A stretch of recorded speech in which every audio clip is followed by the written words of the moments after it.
Hey, hey, what's going on, everybody? How are we doing? We got Bruiser here. Hello, it's a nice name to see live. How we doing? We have somebody mentioning hello, Celeste.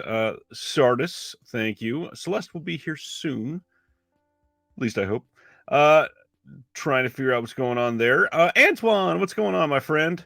Dead Sea Life, welcome back. Hello. And Mr. Sibner. Wave, you're here this week. What's going on? John Peters, who else is triple excited for tonight? Evening all. Anyone have scratch and sniff stickers on their 2023 bingo release card? That's going to be a fun one to discuss tonight for sure. Speaking of Umbrella, hello from Australia. Can't wait to talk about that with everybody in a little bit. What's going on, Brent? Stan Geezy, my friend. Sam, you're here live. Hello. Anthony, no cats here, I'm afraid. What's going on, Dave? Hello. Celeste de la Cabra is our wonderful guest tonight. If you have not subscribed to their channel, please click on that link in the description below, and please follow Celeste on Instagram. Celeste is amazing, does some really great things with video, really great film analysis. And speaking of Celeste de la Cabra, what's going on? Hey, how's it going? Doing well. How are you? I'm pretty okay. I apologize for my trademark tardiness. Could be worse. Could be worse. Okay, We that's true. got Stefano here and Paul. Hello to both of you. So welcome. How's everything been lately? Pretty okay. I've been hanging out, doing my thing, living life, living the dream, Nice. you know? Yeah. Yeah, I do know exactly what you're talking about. What's going on, Barry? Yeah, it's not been great. I know that you've got some stuff that's been going on, and I've been sick for like 3.5 weeks, and I don't know how. I'm Oh pretty my God. getting better now, but the funny thing is, my antidote lately, every time we go live on Thursdays, my body's like, "No, you're fine." But then the moment I click off, my body just shuts down. So That's tonight will crazy. go great. We're gonna be amazing. I didn't ask about this beforehand. Do you have any recent pickups or any recent watches you want to highlight to everybody? Recent pickups. Um, I did buy that new Canadian International Pictures release. Ooh, Um, so I'll be excited to get that in the mail. By the way, how is my mic sounding? sounds good. All right, nice. Thank Uh, you to DC Ibener. I I appreciate believe that it's a lot. Sibner. He said DC. Oh, okay. I really appreciate that. That's very sweet of you. Thank you. Um, it does look wonderful. Thank you. And then I watched The Kid Candidate the other Yeah, night. I was going to ask you tonight how that went because I know I've championed that for a long time. Did you enjoy it? Because I know that you're a politics major. So Yeah. It was very interesting to me because I'm really into that stuff, and I have actually worked in politics before, um, at least on an internship level. I've worked at the state senate, and I've worked for the Virginia Democratic Party fundraising. So I wow, have experience in that, sort of realm. Uh, but wow, everyone's being so nice to me today. Thank you. uh, Uh, I did want to make sure you saw this. Sardis says check out the Cuban film from '93, Strawberry and Chocolate. I've never heard of that one. I'll have to go check that out. Um, Yeah, thank you. Can you tell me anything else about it? I guess I could pull it up while I'm talking. Amazingly, I But don't know that I've seen a Cuban film. That's not something that you hear very often. have you seen Soy Cuba or I Am Cuba? I don't think so. Okay, that's the one with like the most legendary fucking like tracking shot ever. Oh, Um, huh. yeah, I've been meaning. It's hard to find, so I've been meaning to see it. But Nice. um, Yes, Jason. Yes, this cold flu, whatever's going around, sticks forever. My whole family has been fighting it for weeks. God, it's the worst. My other partner B just got COVID, and somehow we avoided it. So Yeesh. I've still, I think I'm the only person I know that's never gotten it, actually. Wow. And I managed to avoid it by the skin of my teeth this time. Nice. I don't know how, Congratulations. but I guess I'm just built different. I don't Built know. different. Um, uh, I did have a couple pickups before you go on. I wanted to highlight. These are all in for review from Imprint. I'll be talking about these soon. Fear is the Key came in. This is 1972, and I've never seen it. Barry Newman's always fun, though, so curious for that one. I love a couple people in this, and then, of course, kind of hard to go wrong with Sam Peckinpah. They sent me the Killer Elite, and this release is one of their crazy releases. We got a nice hard box, and then it's got two wonderful cases in here to cover. One of these is the theatrical cut, one the alternate theatrical cut, which I had never heard of it called the alternate theatrical cut, so I'm curious to see what that actually is. And then finally, their new and first 4K, The War of the Worlds, and this came in a crazy lenticular hardbox with their first steelbook as well. And yeah, we'll be talking about this one soon. Nice booklet in there as well. Anyway, sorry to interrupt there for a second. I didn't want to forget those. How's everything else? Any other recent watches? Oh, I forgot. Kid Candidate. The politics side of it. Did it work for you? Yeah. I thought it was really interesting. I liked that guy Jeff who passed away. He was funny. Yeah. He was so rude, but he was really funny. I don't know. It was interesting. I mean, it was so clearly biased in his favor that it was kind of hard for me to gauge. Like, I thought his policies were all very vague in terms of what he was actually looking for, but he seems like a genuine person, and he's like a pretty talented musician. I started following him on Instagram, and he seems to be really into that side of things now. So nice. That's pretty cool. Yeah, some of the editing choices I thought were a little bit strange, but there were definitely some interviews in there that I found to be very insightful. And, you know, I have still been thinking about it, and I think the best thing that a documentary can do is teach me something new. And, like, usually I think about these things in terms of, like, countries that I don't know anything about, but, you know, you can make a fascinating story out of, like, a very small town in the United States. So I've never even heard of Amarillo before, and now I feel like I have been there, or I know something about it, right? So never heard of Amarillo. That's crazy. Yeah, I don't think so. I've never been to Texas, I don't think so. Wow. Texas is it's kind of a world on its own, that's for sure. Mm-hmm. I see Erica is here. Hi, Erica. Thank you. Yeah, I was about to highlight her as soon as you were done. Erica has I think it's 9 days left, but I'll say 1 week left on the book. So make sure if you want in on that, go and donate. For Erica, I finished the Made in Hong Kong set, and so I watched The Demon's Baby, and that shit rips. This shit is nuts. It is really good. What's going on, Brian and Ash? Stan watched She Said yesterday. I've heard that is great. I need to check that out. Sibner wants to know, has either of you partaken of Umbrella's Drive-In Delirium series? Is it any good? Have you watched any of that crazy ongoing documentary they put out? I don't think I've ever heard of it.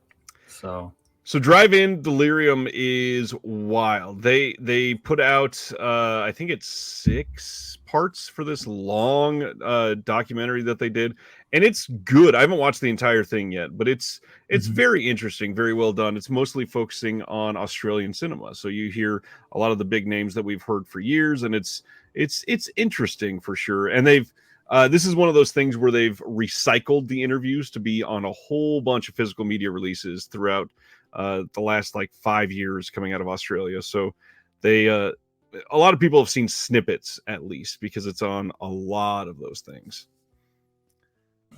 Interesting. Quiet Rob, maybe being part of the awesome community is something to do with it. I haven't had COVID either. Nice.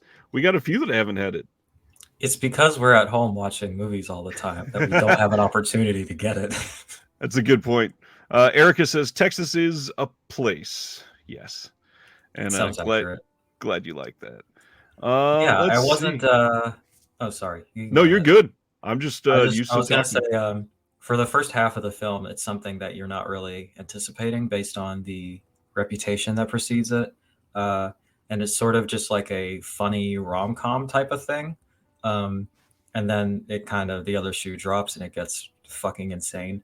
I like that first half. I just think I was expecting something different, so I was kind of waiting for the crazy shit to start. I think on a rewatch, I'd appreciate the whole thing more. That makes sense. And I apologize. Sibner, you are right. I was getting it mixed up with Not Quite Hollywood. Yeah, the Driving Delirium is just trailers. That I just looked it up. You are correct. Yeah, I was thinking of Not Quite Hollywood. My apologies. They've blended in my mind, and I don't know why. And now that I think about it, Not Quite Hollywood may not even be the one. Somebody else correct me. I don't remember the other one that they did. Oh man, I can't When wait someone's to got to correct you, we're in a bad spot. can't wait for you to give some thoughts on Infernal Rapist. I haven't seen it yet, so not tonight, but you'll hear my thoughts some way or another at some point. And I literally just opened my Vinegar Syndrome January box today, so it's been a long time.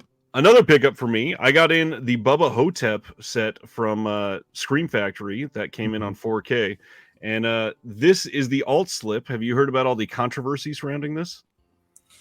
You know, I saw somebody posted on their story, and I was just like, I don't have the time to look into this. Like, I don't know what the deal is. I'm not interested in buying it yet. So everybody was complaining because there is a cutout on the back for the UPC. And I must admit, this does look ridiculous. Look how bad this cutout looks. Yeah, that is a bit. And there is a UPC on the back of it. So it looks double ridiculous. Well, that's so strange. Scream Factory sent an email today that they are replacing this for everybody that bought this. And yeah, I'm giving this another look because I've never loved the film, but I do love Bruce Campbell, and I'm going to see if 4K helps at all.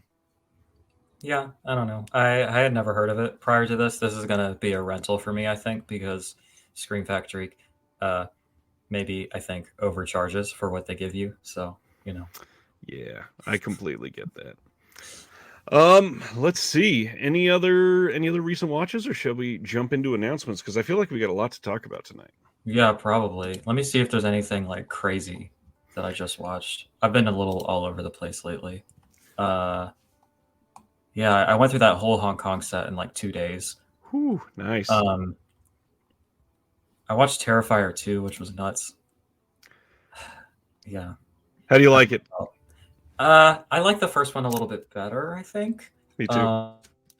The second one is like, it's so long, and I think that it's like mostly justified, but I also think if we're being honest, we could shave 20 minutes off of that. At least. It also, yeah. I don't know. I'm still developing my thoughts on this kind of thing, but when I watch stuff like that, I'm just kind of like, what are we doing here? Are we just like reveling in this like extreme violence against vulnerable people like for fun? I don't really know how I feel about that. You know, like a lot of films could show that and make a statement about it, or it's so campy that it becomes ridiculous. But this is all very realistic. And I was watching the interview that the director did with some kind of podcast, the Bloody Disgusting podcast, I think, on the supplements. And the first question he asked them was like, what was your favorite gore moment? And they were like, oh, I was so sick when this happened. I was just like, I don't know about this. Maybe I'm, too stuck up or something. But... Well, I think that shows why he did it. A lot of it is just they're shocking splatter moments, which I get that has a place and all that. But I also thought it was weird that when he was marketing the movie, he was talking about how if you're interested to see what I'm going to do with part 3, listen to the commentary, because that explains all of the exposition that's in this movie. And if we need to listen to a commentary on a 2-hour and 25-minute movie or whatever it is to understand it, on top of that, when it's just a splatter film, I don't know. I mean, I know that he's building all this lore, but I didn't think it was like particularly difficult to understand or anything. I want to just say I don't have a problem with splatter films or like extreme gore. Like I watch a lot of that stuff, obviously. But this is going for like, I don't know, it approaches a level of realism where it feels wrong to be like laughing at it or to be entertained by it, which is clearly what he wants. I don't know. That's just kind of how I was feeling after like 2 hours of it, And then you still weren't even done. So tonight, Celeste already brought up a good documentary, Kid Candidate. We are going to be talking about 5 of our favorite documentaries after this and discussing, just the craft of a documentary. There's so much that can go into that. But all of that will be coming after the announcements for this week. And of course, we have a whole lot to discuss. So here we go. First up for this week, you can already pre-order a 4K Steelbook of M. Night Shyamalan's Knock at the Cabin from Best Buy. The hard thing here, Best Buy has been doing some weird things with pricing lately, and this, they're offering free shipping, but the price for this was $4 higher, and I don't know if it's changed yet, but yeah. How do you feel about Shyamalan? Because it's not somebody that we talk about a whole lot, and curious what you think. I think he's obviously a bit of a mixed bag, but I don't think he's like terrible or anything, and I think I like some of his films better than a lot of people, honestly. I like that he kind of goes for it, like it's clearly his vision that he's, enacting on the screen, and For sure. I like that he just does, original scripts and stuff like that. He's definitely like a modern auteur of sorts, which I think is admirable. But I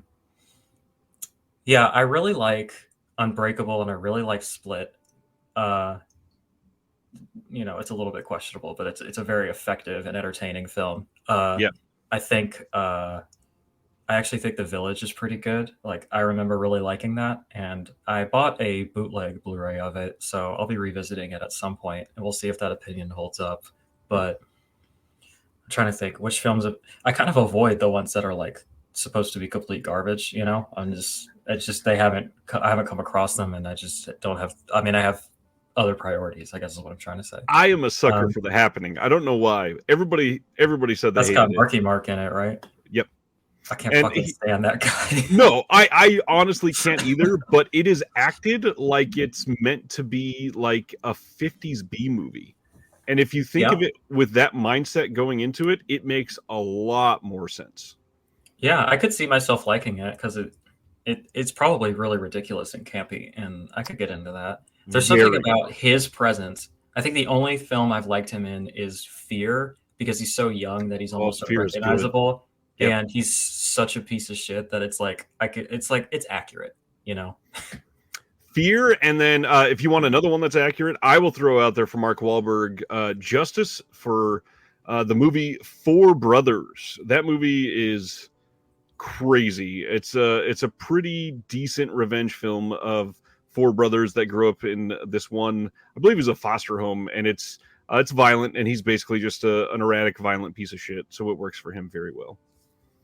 All right. Sean's here. I feel like Sean hasn't been here live in a long time. So what's going on? Hey, what's up? Not a fan of that artwork for the Knock Steelbook. I think they could have done better, to be honest. I think it's a little bit bland. The other thing, go ahead. I was going to say, I've been seeing a lot of criticism of it, and I really like it. I don't know. I like the boldness of the design, and I like the color scheme on it, and I like what's going on here with the fingers and stuff. I don't know. Yeah. When I first saw it, I was like, man, that's sick. Maybe I'll check this out. The silhouette on the hand is nice for sure. Yeah. The only thing that I wanted to throw out, I don't know if you followed any of the controversy or whatever, but they're like actively not crediting the author of the novel that this is based on, and completely not including his name on anything, which is really shitty to do. Well, it also seems illegal, or like, how are they going to go away with that? Yes, I don't know exactly. I read a little bit about it, but yeah, it's not great. Yeah, I don't know about that. Let's see. Not cool. Not cool at all. Going to the next one, we got Hell is for Heroes coming from Kino Lorber. This is coming on April 11th, and this gets a new 4K scan of the OCN, but this is coming on Blu-ray. New audio commentary with Steve Mitchell and author Stephen J. Rubin on this one, which is interesting. What's going on, Mid-Level Media? Hey, Ken, what's up? We did a very long discussion last night that'll be dropping in a few weeks, so you can all wait with bated breath for that. Nice. Very nice. So that's coming from Kino April 11th, and then another Kino. I've never seen this one, but we are getting Rent-A-Cop soon, and this is coming from a 4K scan of the OCN with Burt Reynolds and Liza Minnelli.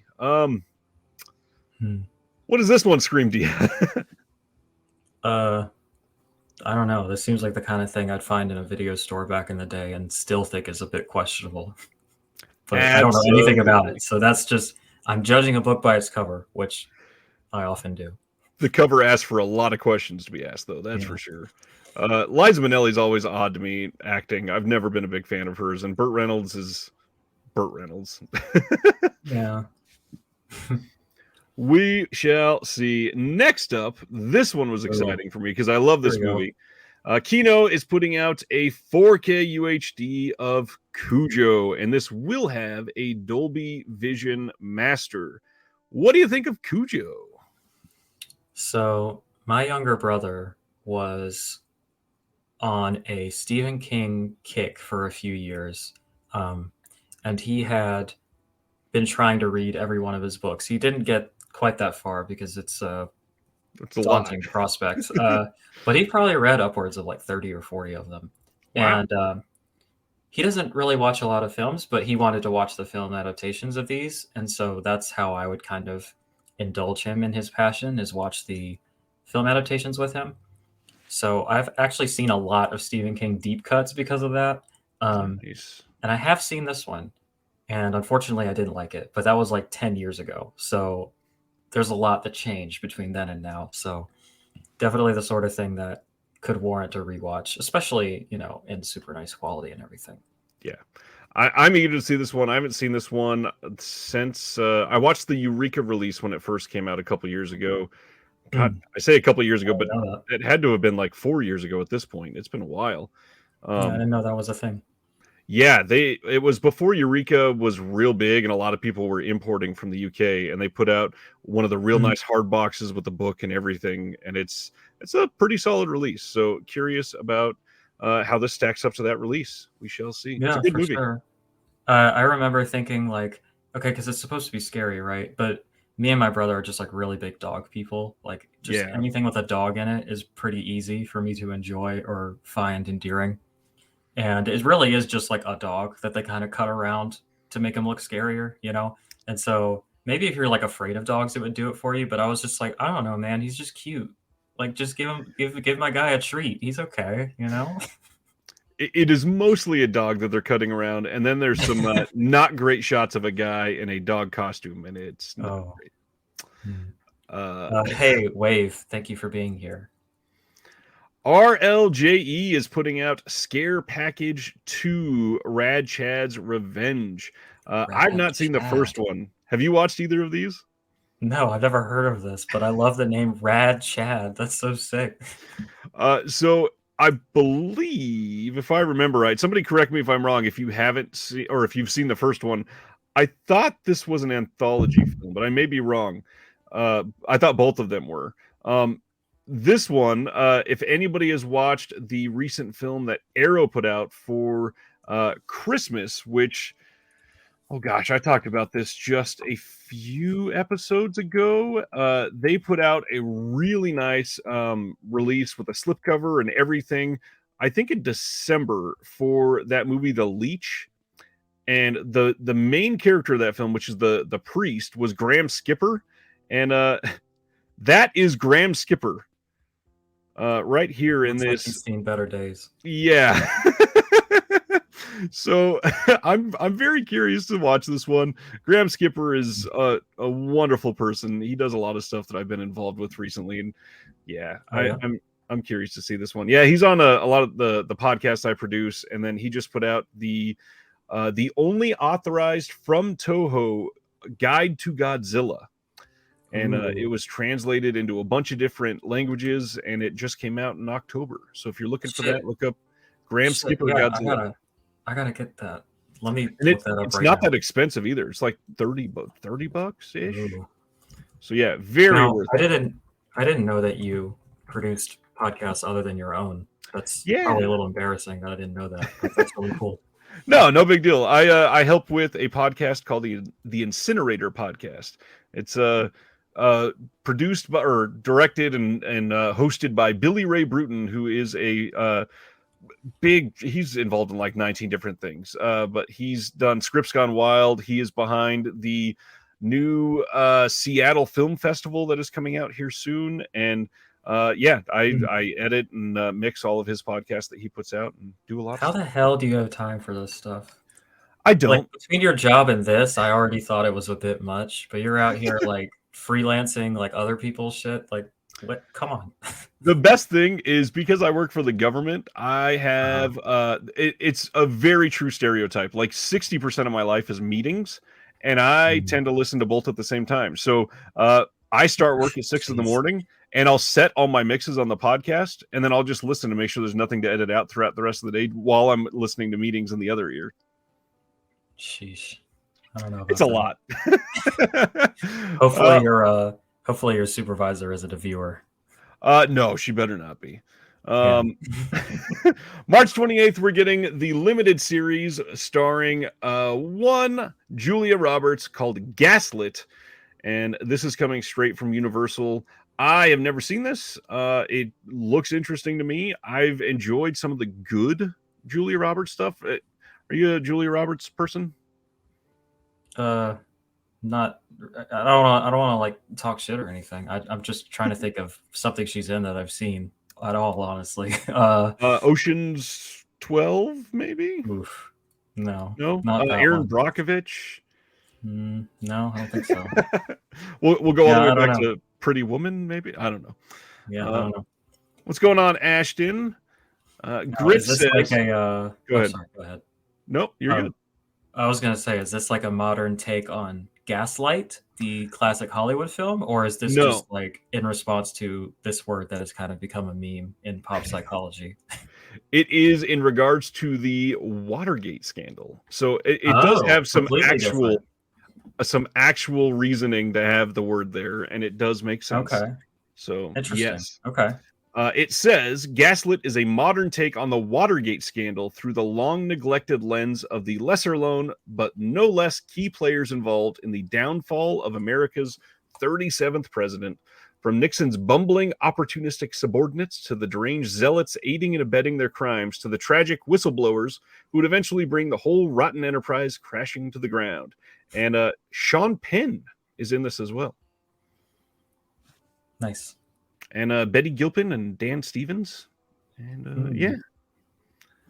Oh shit, Rockadoodle, that shit rips. I fucking love that movie. Rockadoodle's pretty That's good. the one I've seen. Jason says, I watched both scare packages, enjoyed the first one better, but they're both decent. Sean just bought his first Godzilla film. Wow. Hell yeah. Okay, Interesting. now that we're back on the subject, I have the book pulled up on Amazon, and it is actually a very reasonable price, and it's got the Shin Godzilla cover. Yeah. When I have money again, I need to get this because this looks great. And it's I'm sure. encompassing. Toho was Yeah. involved. They gave Oh, authorization to use things that no one else has gotten authorization for. that's so Yes. sick. Very, very Yeah, solid release. I think anybody who watches any of my videos knows how important Godzilla is to me. So this is cool. I'm surprised I didn't know about it. So thank you. You're welcome. Happy to tell you. Let's see. I wonder if soon we will get the Luigi Cozzi film on an official release soon. What a bizarre work. Interesting. Let's see. Paul says Eric Roberts is better than Julia Roberts. Did you see Mystic Pizza? Matt, how'd Ryan name the only two Julia movies I like? I gotta know which ones. Joe Jack wants to know, is Celeste a Gen Z?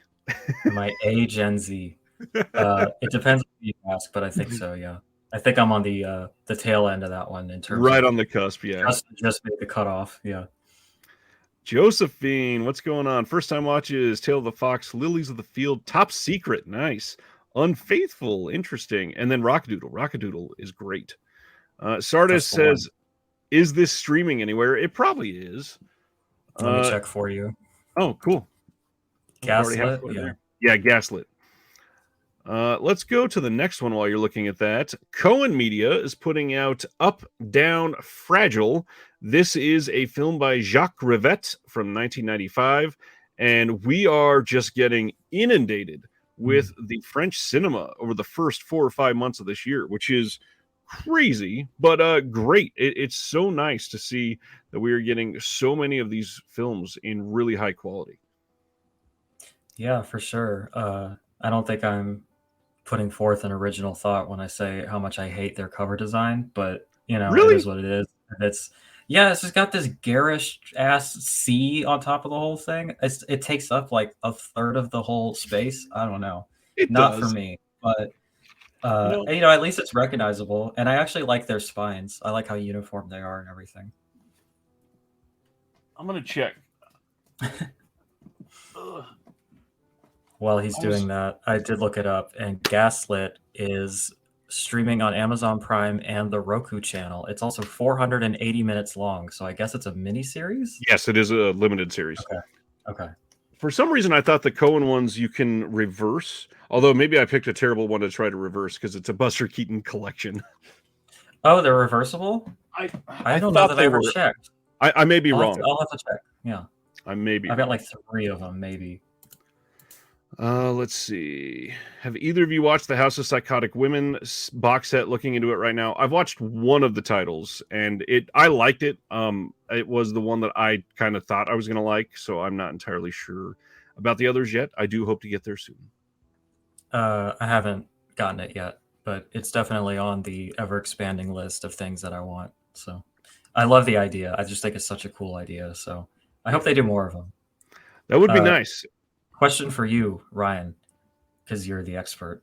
Uh, whenever I look at a Kino sale, I want some of these Cohen titles because they really, Yes. have a lock on a lot of this art house stuff that I'm into. Um, but I'm always wondering because Kino's been pretty consistent about doing the 4K upgrades, but to my knowledge, Cohen doesn't have a single one yet. Do you know if they are planning on doing that at all, or is that just not something they're interested in? I have not heard of any of theirs possibly coming. Mhm. Beyond that, I feel like Cohen has just finally started to get noticed for a lot of their stuff. Yeah. So if it were to happen, I wouldn't see it happening for a couple of years at least. And those Mhm. sales, most of the Cohen titles are usually $9.99, and that's Yeah. kind of Yeah. hard to argue with. And For sure. their film choice is like top notch. Cohen, yes, a lot Agreed. of people Mhm. hate the cover on these, and I totally get it. I'm the It's kind of really idiot. not that big of a deal. I I'm like just them. being a hater. No, you're good. I like them because they're very uniform. But Yeah. absolutely worth it for $10. Most of their stuff, I feel like not only do they make good choices on what they're getting, most of them are fairly. I don't really want to say they're not mainstream really, but they're kind of all encompassing for the type of films that people would enjoy. They Mhm. just make very good choices on Yeah, I taste. mean, well, they're one of the few labels I would think that really just don't care about catering to a certain genre or a certain like fan base. Like they just want to put out good ass films. Like and that, for them that typically means a lot of like artsy dramas and stuff. Um, That's which is true. like what I really like, but I feel like a lot of companies pass on it because it doesn't sell as well. It's kind of what Jonathan from Fun City was talking about with you, how like Yeah, a lot of people just didn't gamble on these because they don't fit into a particular niche, but he's just like, right. but they're just good, so they'll sell. And that's kind of how I feel too. And Um, it's sad that good movies is a yeah, risk when they're not yeah, horror and cult. yeah. It's unfortunate. I mean, I love that stuff a lot, as I'm sure we all do. But I don't know. Like that's half of my film taste, and the other half is just like good ass dramas. Like the kind of thing that Criterion puts out a lot. Cohen Media Group, Yeah. Kino too is really good about it. Oh yeah. Totally get it. This is a good question. I normally chat's not this active, but everybody's here for the vinegar Yeah, syndrome everyone's sale. popping off. Josephine wants to know, somebody who works for the government, what is our favorite political thriller or movie set in DC? And as somebody who majored in politics, I mean, that's good for both of us. I'll let you I don't take know that about one my first. absolute favorite, but the first one that came to mind was Primary Colors with John Travolta. That's like a kind of, it's not explicitly about it because I don't think they wanted to get into any legal trouble, but it's obviously about the Clintons, Bill Clinton specifically, and his whole scandal and everything. Um, it's just a really, really excellent look into politics, especially of that time. And it's not like this sort of thing where everyone is portrayed as being totally morally bankrupt and rotten. Like you see people genuinely caring and trying, and then you also see people who are just terrible, you know?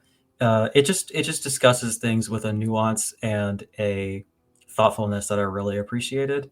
Um, I've seen it twice, and it's also just really funny. I don't know. I feel like that's a really underrated one. There's better ones for sure, and I'd have to think about it. But that's just the Personal first one that pick. came to mind because it's so overtly and deeply political and about politics itself, and I think it handles it really excellently. That's a very good choice. Yeah, not one that we hear a lot about nowadays. Have you seen it? I'm I have years ago, not enough to like provide good discourse for sure. It's been a Mhm. long time, but I think it was around the time when I was trying to see like, can I actually like John Travolta? There's not much from him that I've truly appreciated, and that he's done a few like that. Like the General's Daughter is not like a great movie Mhm. overall, but it's kind of similar feeling at least in a few of the scenes. Yeah, watched it around that time when I watched the General's Daughter. John Travolta is one of those people where I actually do really like him as an actor, but he's also a Scientologist, which I have kind of an inherent problem with. So Yeah. there's that. But My easy go-to answer for this, and it's probably not a great pick nowadays because I feel like people's tastes on it have gone down. I don't know why. I really liked Argo. It kind of clicked well for me yeah, when I first saw it. yeah, I really liked it when I saw it too, and I think it's like become one of those things where it's cool to shit on it. Maybe Yeah, because of like very toxic Best Picture discourse, where it's like, well, it wasn't good enough for that, so it's right. bad. I don't know about all that, but I remember really liking it when I watched it too. Yeah, I think the acting in that for most of the people was surprisingly good in a film that they could have kind of phoned it in and gotten a lot of the same accolades just for what they were talking about. But most people, it seemed like they genuinely tried on that. It was nice. Hmm. Uh, I agree with what Stan said. Emma Thompson is amazing in that film. Primary colors, that is. Absolutely true. Yeah. And Uh, I think John Travolta was really good Jeez, too, honestly. I am Yeah, real this far chat behind. is moving. Footprints and I Like Bats from the Psychotic Women are great. We got a couple people that love them all. How about the Michael J. Murphy set from Indicator? Had credit card points, picked it up completely blind. Anyone familiar know where I should start? I mean, it's an entire work from I an think author. everyone's blind buying that one. Yeah. Like somebody in our Discord, they posted that I think it was Jeff, that they got Mm. it in and they were starting it, and the first movie that they watched had 6 reviews on Letterboxd. Like that's the type of box set that we're getting into. So you got to be ready for a Yeah. lot. I feel like you gotta wait a month at least for people to actually watch it because like no one else has, you know? Yeah, that makes sense. Stan says because of Ryan, I'm going to spend a shit ton of money on Hammer Horror. Well, there's good budget options for that if you want That to, is true. know? That is true. Man, lot. Okay, I can't keep up with the chat. We're gonna go to the next one, so this doesn't take forever. Music Box Films, which is an OCN partner label, but this is not coming out on the Vinegar Syndrome website. They are Mhm. putting out Leonore Will Never Die on March 14th, and everything I've heard about this, and you can actually see if you're watching this right now. Erica's comment here saw this at Fantastic Fest and loved it. This supposedly Mm. is incredible. So this says Leonor Reyes was once a groundbreaking figure in the Filipino film industry during its ragtag action cinema glory days, but now she struggles with old age, mounting bills, and the untimely death of her son. While revisiting an unfinished script about a fearless protagonist trying to avenge his brother's murder, Leonor is struck on the head by a falling television set and knocked into a coma. As she lies unconscious in the hospital, fantasy and reality begin to blur when Leonore finds herself awake inside her script, becoming the hero of her own story. An innovative blend of pulpy action homages, playful comedy, and touching family drama, Leonore Will Never Die is a wonderfully imaginative tribute to the art of filmmaking. And when I first read that, it sounds to me kind of similar to what I got from Be Kind Rewind back in the day. Mm. And Mhm. I am dying to see this one. Let's This see. I'm it looking at sounds it great. now. That's from the Philippines. Yes. And Erica says And yes, and I rarely like new movies. it's directed by a woman too. It's checking all my boxes. It looks Nice. really good, honestly. Yeah, I'm into this. I want to check this out for sure. Adam Yes, wants to Adam, know. I saw. Yeah, I saw the whole set. It's really good. The third one is my least favorite. Sorry, Ryan. I don't mean to cut you Is off that all the the time. camp one? Yes, Deadly Yeah, I've heard Cameras. that one It's is called not that great. one's. Yeah. It's not as good as the other ones. I mean, it's good for what it is, but it's a lot, honestly. I think the second one, Erotic Nightmare, was actually my favorite. Uh, it's the most depraved and the most interesting, so that's the one that I liked the most. Red Blake, if you need help, just DM me or email me. I will help you get in there. I promise. You got to pay uh, to play on that one, friend. But no, it's not actually that hard. let's see. Check out the movie Basic if you haven't already. A real hidden gem in his later career. Interesting. Okay. Reminds me a bit of Final Girls. All right, let's go to the next one, which is Kids versus Aliens from RLJE. This is coming on March 28th. This one is getting an audio commentary by the director Jason Eisner, making of featurette, and yeah, that's it. I've heard okay things about this, but not really my super style. Although it's directed by the guy that did Hobo with a Shotgun, so I loved Hobo with a Shotgun. Still haven't seen it. You probably should. Yeah, probably. I don't know that you would love it, but at least it would be something that you had an experience with. Yeah, that's all I can ask for, really. Demon's Baby gave me a lot of early Peter Jackson vibes. I agree with that. Interesting. That sounds enticing. Yeah. Let's talk about this for the third week in a row. Oh my god. BFI is putting out on April 24th in the UK, of course, a 4K release of Full Circle, which is the UK name for The Haunting of Julia. So now we have a Scream Factory release in 4K, an imprint release on Blu-ray that includes the soundtrack, and then this 4K release in the UK, and it is taking over the world. I mean, yeah, I don't know. This is crazy. And from what I'm hearing, the rights holders, they approached everybody and wanted these all to get released all at the same time. And unfortunately, with the way companies are announcing things, it was just 3 weeks in a row. So yes, we are getting 3 releases. We don't know Scream Factory's special features yet. So if you're dying to have this movie, which I will admit, a lot of people wanted to see this because this has been not on Blu-ray. This is the first time it's been in high def anywhere in the world on these 3. So at the same time, we have 3 to choose from. We don't know the Scream Factory extras. Here are the BFI extras. Imprint has a CD, but it's also only a Blu-ray. So if you really want the movie, yeah, got to make a choice. Is this one only a Blu-ray too? No, this one is 4K as well. Oh, shit. Okay, damn. All right. Yeah, then that is harder, huh? Yeah, and this is... There was a 4th one out there too. It seems like it's every week. Maybe next week we'll talk about another one. Oh, okay, yeah. Thank you for checking. Chester says, just checked. None of my Cohen Blu-rays have reversible artwork. That's all right. I'll find a way to survive, I guess.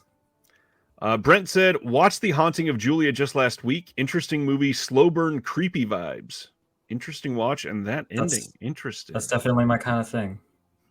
I like the slower ones. Sibner, don't put that toxic juju on us. He says, when is the Best Buy exclusive Haunting of Julia Steelbook coming out? Not now. Scream Factory might announce it. You know what? Target exclusive, Walmart exclusive with a fucking t-shirt in it or something. Like, let's just go all out with it. The Target exclusive will be a DVD for some reason. Yeah. All kind of notable before we leave this one. This is the first 4K release from the BFI Flipside line. So they might do more of those in the future now. Wait, what is the Flipside line? The Flipside line, they define it interestingly. Let me pull up what they say. They say it is a series of dual format editions, which was launched in May 2009 and blah, blah, blah, blah. It charts the untold history of British film. Oh, okay. Interesting. Yeah, they've done a lot of decent titles in there. They did the ones that I bought last year, the year before, the super short shocks, I think is what they called them. They're these really short like horror thrillers that they did, and yeah, pretty damn good. No, wait, when you say short, do you mean like 60 minutes or do you mean like 4 minutes? No, like 10, and it's a whole bunch of them. Okay, Um, nice. I love short film compilations. That's like one of my favorite things to get. Ooh, it is yes. very out of my reach, or I would grab it. Erica, that's an excellent idea. Bed Bath and Beyond exclusive with an apple peeler. Oh man, let's see. Maybe Looking, Build-A-Bear should do a build your own Juliet. Okay, I'll stop. wow. That BFI release has a lot of new extras compared to the imprint, and some of the imprint stuff said exclusive, if I remember right. So you may want to really look at these. I don't know. Paul says Blockbuster exclusive on PHS. There's like one that's left, maybe. Yeah, they'll get a lot of traffic for that one. More BFI coming. They're putting out EO, the donkey film from 2020, technically 2023, I believe. That's coming out on April 3rd, and this is done by Jerzy Skolimowski, who is a filmmaker we're going to talk about again in just a second. But this also has a 56-minute short from 1980 in it. It's a children's film. There is, let's see, recorded at the Lincoln Center in New York. There it is. High-Rise Donkey, 56 minutes. In this children's film foundation adventure, 3 children who live in a high-rise tower block try to save a donkey from 2 small-time crooks. Interesting extra. Great. Yeah. I'm wondering if this is going to get a region A, and from who, if so. Yeah. I could actually see this coming Criterion eventually. I think so too, honestly. I think that's likely. If not them, then probably Kino is what I would guess. Maybe. But yeah, this is on my list to watch because I'm planning on doing like an Oscar stream, and I want to watch as many of them as possible. And nice. I think this one is up for Best Foreign Film. I believe so. So yeah. I love animal films, and I love art house stuff. So as long as they don't like brutally murder this poor donkey, I should love it, I think. Oh man, who was it? Ashton said she just saw EO. Please let Celeste know that they do not brutally murder this. Okay. There you go. Yeah. Ashton says EO got released by Janus here. Oh, that's so right. That's right. It did. Yeah. Criterion absolutely. Will be the one. Yep. Let's see. The BFI 4K of 7th Seal was a really good transfer. I will buy BFI again if they're all that high quality. I mean, BFI it's literally the British Film Institute, so they put all kinds of stuff into these releases. Donkey in a High Rise. It's a secret prequel to Evil Dead Rise. I saw the trailer for that the last time I was at the movies for Skinamarink, and it looks like something. I don't know. We'll see. I don't know if it looks like Evil Dead, but it looks like something. Yeah, it took me a while to guess what it was. I was like, is this like an Exorcist reboot or something? And I was like, oh no, it's Evil Dead. There's no murder in EO, luckily. Good. Sick. Oh, don't. Again with that evil. Sibner says, what if they put out Haunting of Julia media book? They probably will at this point. Yeah. We got to have a German release. May 22nd. Go ahead. I said, I was just going to say, I'd be okay if the donkey murdered somebody. That'd be fine. But, you know. The ass that claps back. Yeah. On May 22nd in the UK, BFI is releasing La Règle du Jeu from 1939. This is an interesting sounding film that I've never seen. It's a Jean Renoir. Denigrated by the public, vilified by the critics, recut at the insistence of its producers, and finally banned by the French government as demoralizing and unpatriotic. I gotta see that then. I knew you were going to say that immediately. That's just the magic words right there. It's like... Come on. This was a commercial disaster at the time of its original release. On the surface, a series of interlinked romantic intrigues taking place at a weekend shooting party in a country chateau. The film is in fact a study of corruption and decay within French society on the eve of the outbreak of World War II. Its reputation firmly restored, this brilliant comedy is now widely recognized as one of the greatest films ever made. It's a bold claim. Yeah. And I don't know. As soon as I read that, I figured I am probably going to want to see this very soon. Yeah, for sure. We just mentioned Jerzy Skolimowski. They're also releasing Hands Up and Identification Marks None on BFI on April 24th in the UK. And yeah, this is 2 different films, and they got some extras on here. We got some archival interviews with the director, a video essay by Polish film expert Michael Brook, and an illustrated booklet. Looks good. I love this artwork. It's very Me too. yeah, it's eye-catching. Good job on his last name. I don't know that I would have tried. For some reason, I've always been decent with Polish names, and it helps Yeah, what I they do. trip me up bad. It helps what I do for a living that I'm able to read a lot of these names, but still French and oh man, names from India. I always leave out like whole syllables, and I don't know why. I'm getting better with the French names, I think, but yeah, I mean, if you're not super familiar with it, it can really throw you for a loop. And I mean, different dialects have different rules to them, so I feel like even if I try to do it phonetically, I might end up, butchering this poor person's name. Yeah. That's for sure. Nick Amides says it's the Rule of the Game's French title, La Règle du Jeu. I've still never seen the Rules of the Game. Oh, yeah. Isn't that a criterion? Did I make that up? No, I think it is. That does make sense. I'm gonna fact check myself real quick. Rules of yep. Came out November of 2011. Yeah, this is an old one. Okay, cool. Still in print too. Yeah. Yep. Not too bad. And we'll go to the next one. I believe this is the last one from BFI. They are putting out a film by Mark Jenkin. I don't know if this is pronounced right. We'll say Enismen? From visionary filmmaker Enyamen. Cool. I never would have pulled that out. This is the BAFTA award-winning director of Bait. Enyamen is a mind-bending Cornish folk horror set in 1973 that unfolds on an uninhabited island off the Cornish coast. I'm already in. A wildlife volunteer's daily observations of a rare flower take a dark turn into the strange and metaphysical, forcing both her and viewers to question what is real and what is a nightmare. Is the landscape not only alive, but sentient? Sick. When I posted this, I immediately went, good God, I need to see this. Yeah. So we have an onstage Q&A with the director and Mary Woodbine by film critic Mark Kermode at BFI. There is a conversation with the director and Peter Strickland, which I would love to hear. Peter Strickland is amazing. They discuss the subtleties of sound in film, which fascinating.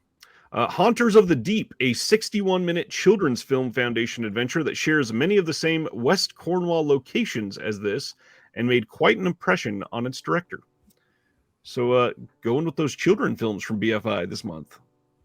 Wait, did you say what year this film is from? This is from 2023. Okay, that's what I thought. It was a modern one. Yeah, I'm definitely interested to see that. I'm a real sucker for the folk horror stuff. Same. Absolutely. I've heard a lot of good things about this when I posted this. A lot of people were happy. Kino coming in hot with the film noir Dark Side of Cinema number 12 release details. That's coming on April 4th with Undertow, Outside the Wall, and Hold Back Tomorrow. All 3 of these are brand new 2K masters. We get a new commentary on Undertow by Scott Brady's son, Tim Tierney, and professor and film scholar Jason A. Ney. Outside the Wall has a new commentary by Alan K. Rode, and there are no commentaries on the other one. There is a trailer for Hold Back Tomorrow, and that's it. Film noir. How deep are you into film noir?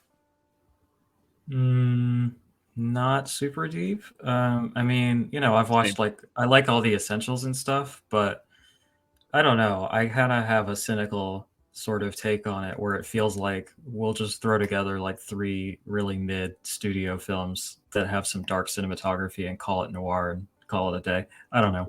That's probably not a fair characterization considering I've not watched any of them, but that's sort of the impression I get where it's clear that they're not confident that these titles could sell on their own, but if you put them in a line that people will collect or associate with films that they like a lot, that's just pretty basic marketing stuff, but yeah, maybe they're better than I'm giving them credit for. I typically like classic Hollywood stuff just in general. So That makes sense.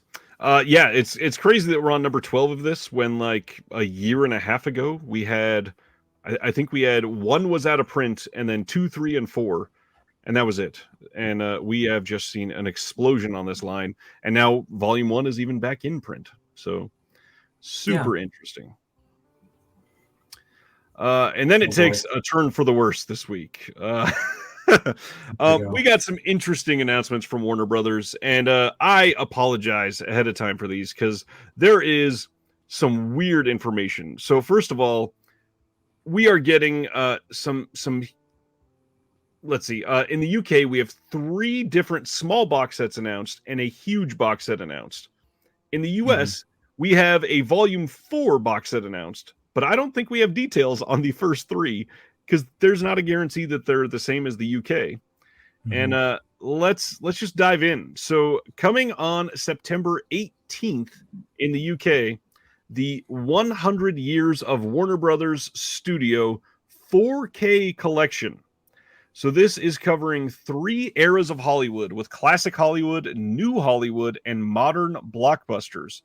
And these are all on 4K. And they are including films that were not even originally released by Warner Brothers, but that they own the rights to now, which I feel like that's kind of a weird choice. Yeah, when you're celebrating the studio. Exactly. I didn't actually know that. Like, sure, like put them out, because you have the rights, but don't put them in your like history retrospective. That's a bit dishonest, I think. Yeah, exactly.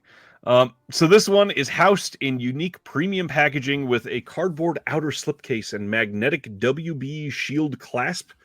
They got 3 lay-flat books, each holding 10 4K discs. So there are 30 4K discs in this, split into each of the eras that we were just talking about. And there are timelines detailing the studio's impact on Hollywood. There is also 1 capacity book that holds 8 Warner Brothers logo pin badges from across the studio's history, a 32-page booklet, and some other premium extras. The interesting thing about this one is that they are going to be supposedly exclusively housing Rio Bravo and East of Eden in 4K for the first time. Now, that word exclusively, that does not mean that they're not going to get a standalone release. Warner Brothers has always put out their titles without having an exclusive in a box set. They are not Sony. Sony has done that quite a few times. I would not expect that to... I'm not going to expect this to be exclusive with them for a long time. Yeah. Yeah. So the films in this, we got 2001: A Space Odyssey, Casablanca, Citizen Kane, Cool Hand Luke, East of Eden, The Maltese Falcon, Rebel Without a Cause, Rio Bravo, Singing in the Rain, The Wizard of Oz. That's all classic Hollywood. Then New Hollywood, which goes from the 70s to the 80s. A Clockwork Orange, Batman, Beetlejuice, Blade Runner, Enter the Dragon, The Exorcist, The Goonies, Superman the Movie, The Shining, and Willy Wonka and the Chocolate Factory. Then, modern blockbusters. We have A Star is Born, Argo, Elvis, Goodfellas, It, Mad Max Fury Road, The Matrix, The Shawshank Redemption, Training Day, and Unforgiven. I didn't hear a single good film in the whole bunch. I'm joking. Of course, there's a lot of amazing films in there, but it's like, I think most of us already have like a third of these at least, right? At least, yeah. So come on. That's the hard part. A lot of these are likely not going to go to collectors that have been collecting these as they came out. However, if somebody's just getting into 4K and they don't have a lot of these, this is like a really nice Christmas present if you're super generous. That's true. Yeah, I watched Elliot Cohen's video about this today, and he made a really good point, I think. It's just like, who is this for? Like, the average person's not shelling out $300+ for 30 4Ks that they can't play on their non-existent 4K player, and people like us already have this shit. Like, who is it for? I don't know. Like, I think that exact person you just described is about it, and I don't know if that's 10,000 units worth or whatever, Well, and honestly, it's not even very 2000 or 2023. That's not something that's commonly happening right now. I'm sure most people that are wanting something like this, they probably already have most of the singles. and other people Mhm. that would be stoked to get this for Christmas, most people around them are not going to be shelling out $250 for a nice eclectic 30 film Yeah. 4K collection. And I do see this coming down to probably about $250, but that's still nowhere near close enough to make this super like a must have or anything. But on the other side, maybe. go ahead. Oh, sorry. I was just gonna say maybe if I did the math on it, and if I sold some of the individuals that I already have, it would end up being a cost saving slash space saving type of thing. But I don't know. The whole thing just seems cumbersome and a little much, to Yeah. be And honest. if it doesn't fit on a shelf, I don't know how much space saving it would be for me. Yeah, it's a display piece for sure, and I have I'd enough of have those to I'd stuff have that to I get actually wanted. a deep shelf for my Shawscopes and Columbia Classics already. Mhm. This is what they are doing for the smaller sets. So we have 5 film collections that they're putting out. Each of these are 5 films on 4K. We have 3 of them here. Each one has 5 from the list that I already read. I'm not going to read it again. So if you want just a smaller set, you can get one of them. It's These are a little better and easier if you have less, obviously. But again, even if you got all 3, it's only half of the films in the big box. So if you have 2 in each of these, it already is not great to be able to buy one of these. It's a very strange rollout. I don't quite understand it. Stefano says I could see buying this. I only have 1 or 2 films in 4K. Well, there you go. Maybe Well, you are nice. the Yeah, I'm glad that like literally one person can like get something out of this. That's good, you know? Like no, seriously, I'm not being facetious. I'm glad that you could look forward to this. and that's a good thing because a lot of people that are having maybe they're getting their 4K for the first time right now because it's finally been 7 years since the first 4K release. Nay, now it's a good time for the format. There you go. Hmm. Yeah, this is exactly what I was saying. Nicomedes says only 2 of the 30s to 60s set are even Warner Brothers movies. The Man, other that's 8 insane. are not. What's going on there? Like, come on. It doesn't make any sense.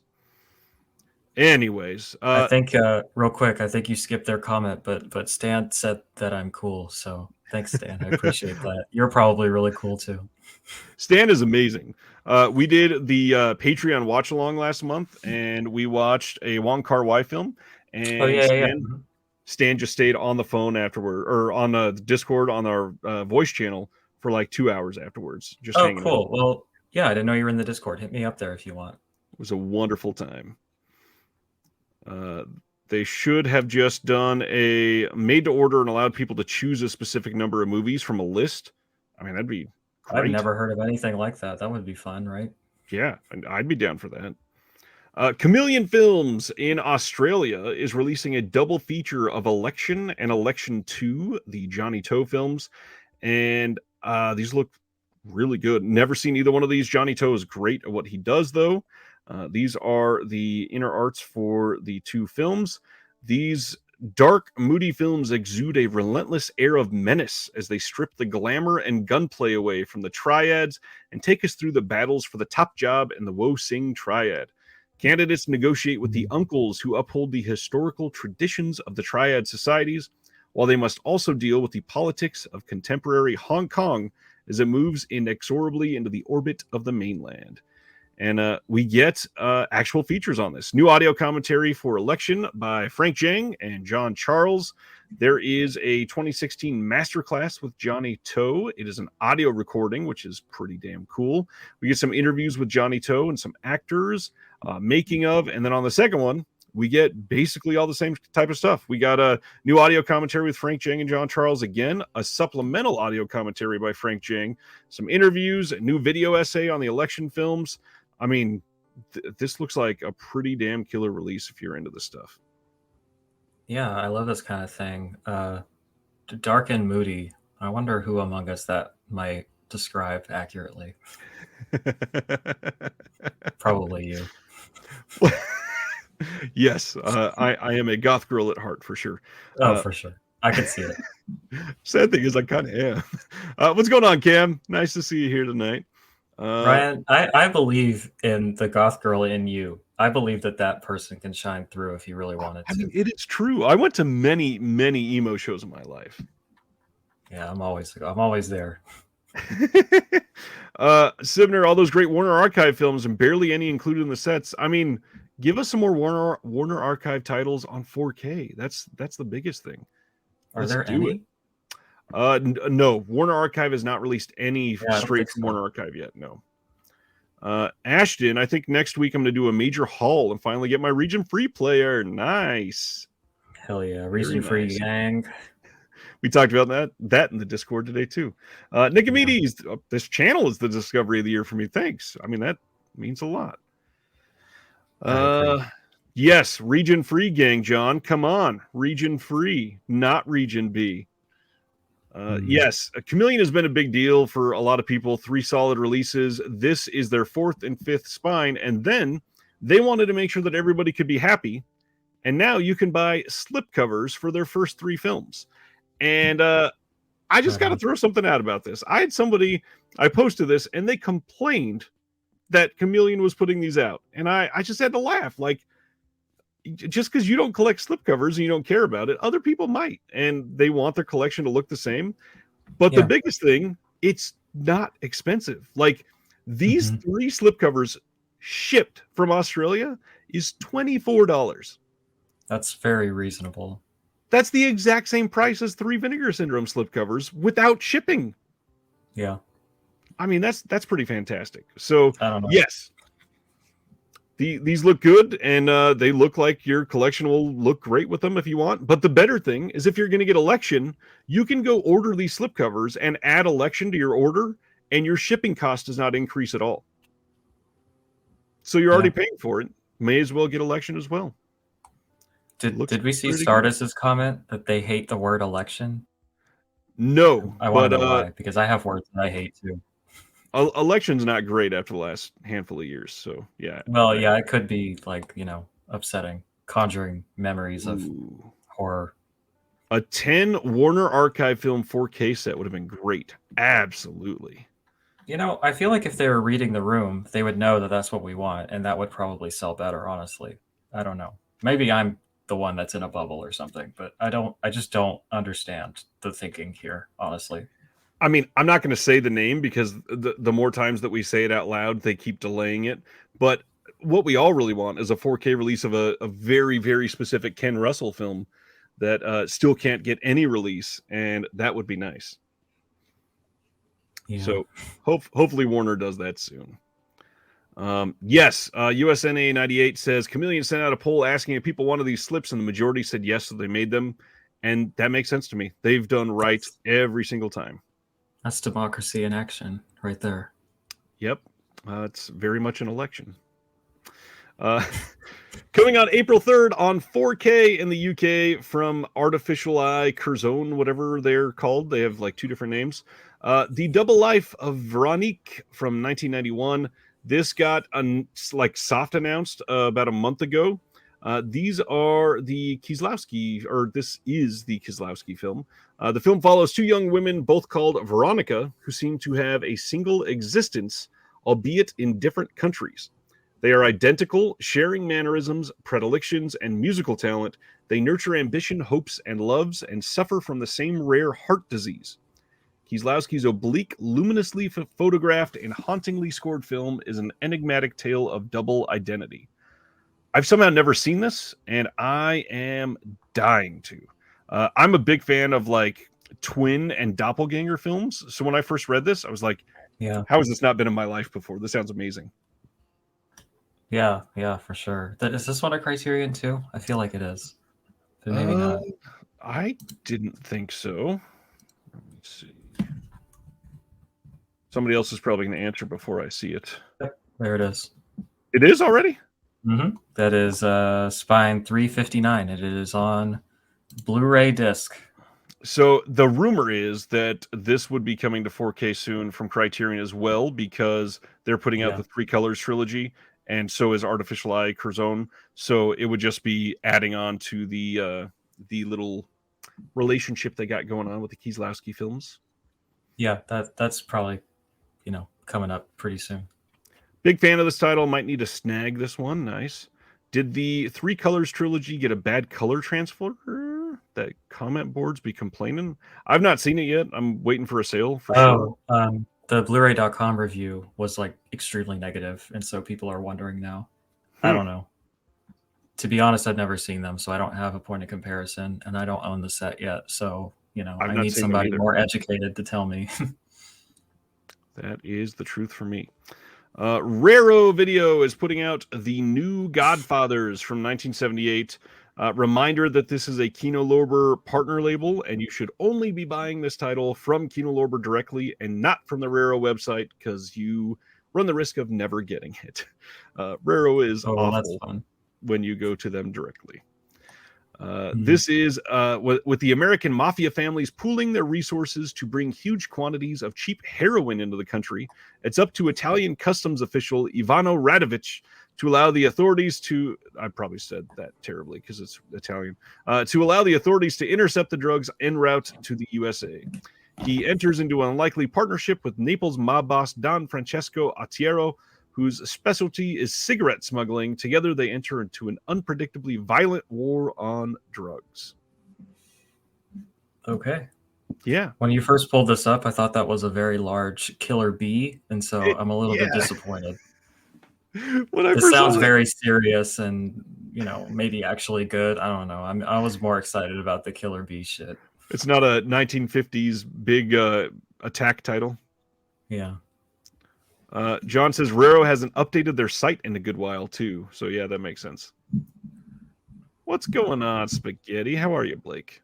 Hey, perfect. Just in time for the Ultra Italian title. Spaghetti Gang. Coming on February 21st from Better Noise Films, The Retaliators from 2021. This one, I almost didn't post this, but the names attached to this, I felt like I kind of had to. An upstanding pastor uncovers a dark and twisted underworld as he searches for answers surrounding his daughter's brutal murder. A high-octane original soundtrack and cameos from some of the biggest names in rock music set the tone as this horror thriller reveals a game of revenge played using a new set of rules. So this is like $14 on Amazon for pre-order right now, which is really rare that it would be something like that for that cheap. But the list for this is kind of crazy. So the people that they have attached to this, let me see if I can pull it up. I was gonna say the biggest rock bands. That could mean a lot of things. It's not great. Yeah. Okay, so we got cast and crew. I think they just had a list. We have Jacoby Shaddix, lead singer of Papa Roach. God. We have Ivan Moody, the lead singer of Five Finger Death Punch. Oh boy. When you said it's not great, I wasn't expecting like literally the worst. I mean, I can't think of what. I mean, maybe like Screwdriver or something. Like they could go lower, but it's not great. Tommy Lee is in this. Motley Crue, Tommy Lee. I mean, that's a pretty big name, at least. Spencer Charnas from Ice Nine Kills.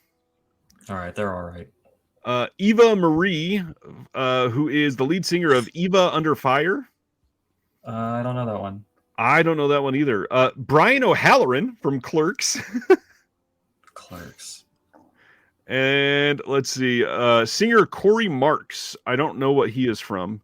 And then, all Corey good things. Yeah, there's all kinds of people here. This is Jacob E. Shadowix or whatever the hell that guy's name is. Does he do like a sermon in the middle of the film? Oh God, I know he likes to do that. I kind of hope so now. Yeah, that would be fun, honestly. Anthony says this movie will be your last resort. Hey, charging those kind of prices, they're like getting away with murder. Papa Roach puns all day around here. Seether has to pop up in this. Seether's honestly kind of good. I'm not gonna lie. They're definitely a butt rock band, though. That was all butt bands. It really is. Moving on to actual cinematic fare.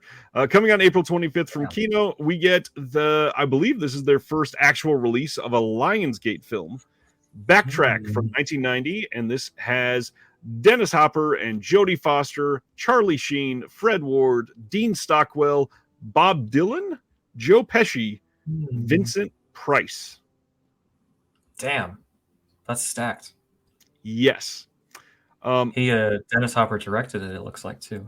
Yes, I as soon as they announced this, I have been dying to see this. Jodie Foster, obviously around the early '90s, fantastic. Dennis Hopper, most of the time he's at least fun. Yeah, much of the time he's there always. Yes, and then Vincent Price, Jodie Foster. I love Vincent Price so much, and shout out, we love our Sapphic queen, Jodie Foster. Vincent Price, always overlooking the channel right there. I have a Vincent Price poster back here, kind of. Let's see if you can see it a little better. There's my Witchfinder General one sheet from Argentina.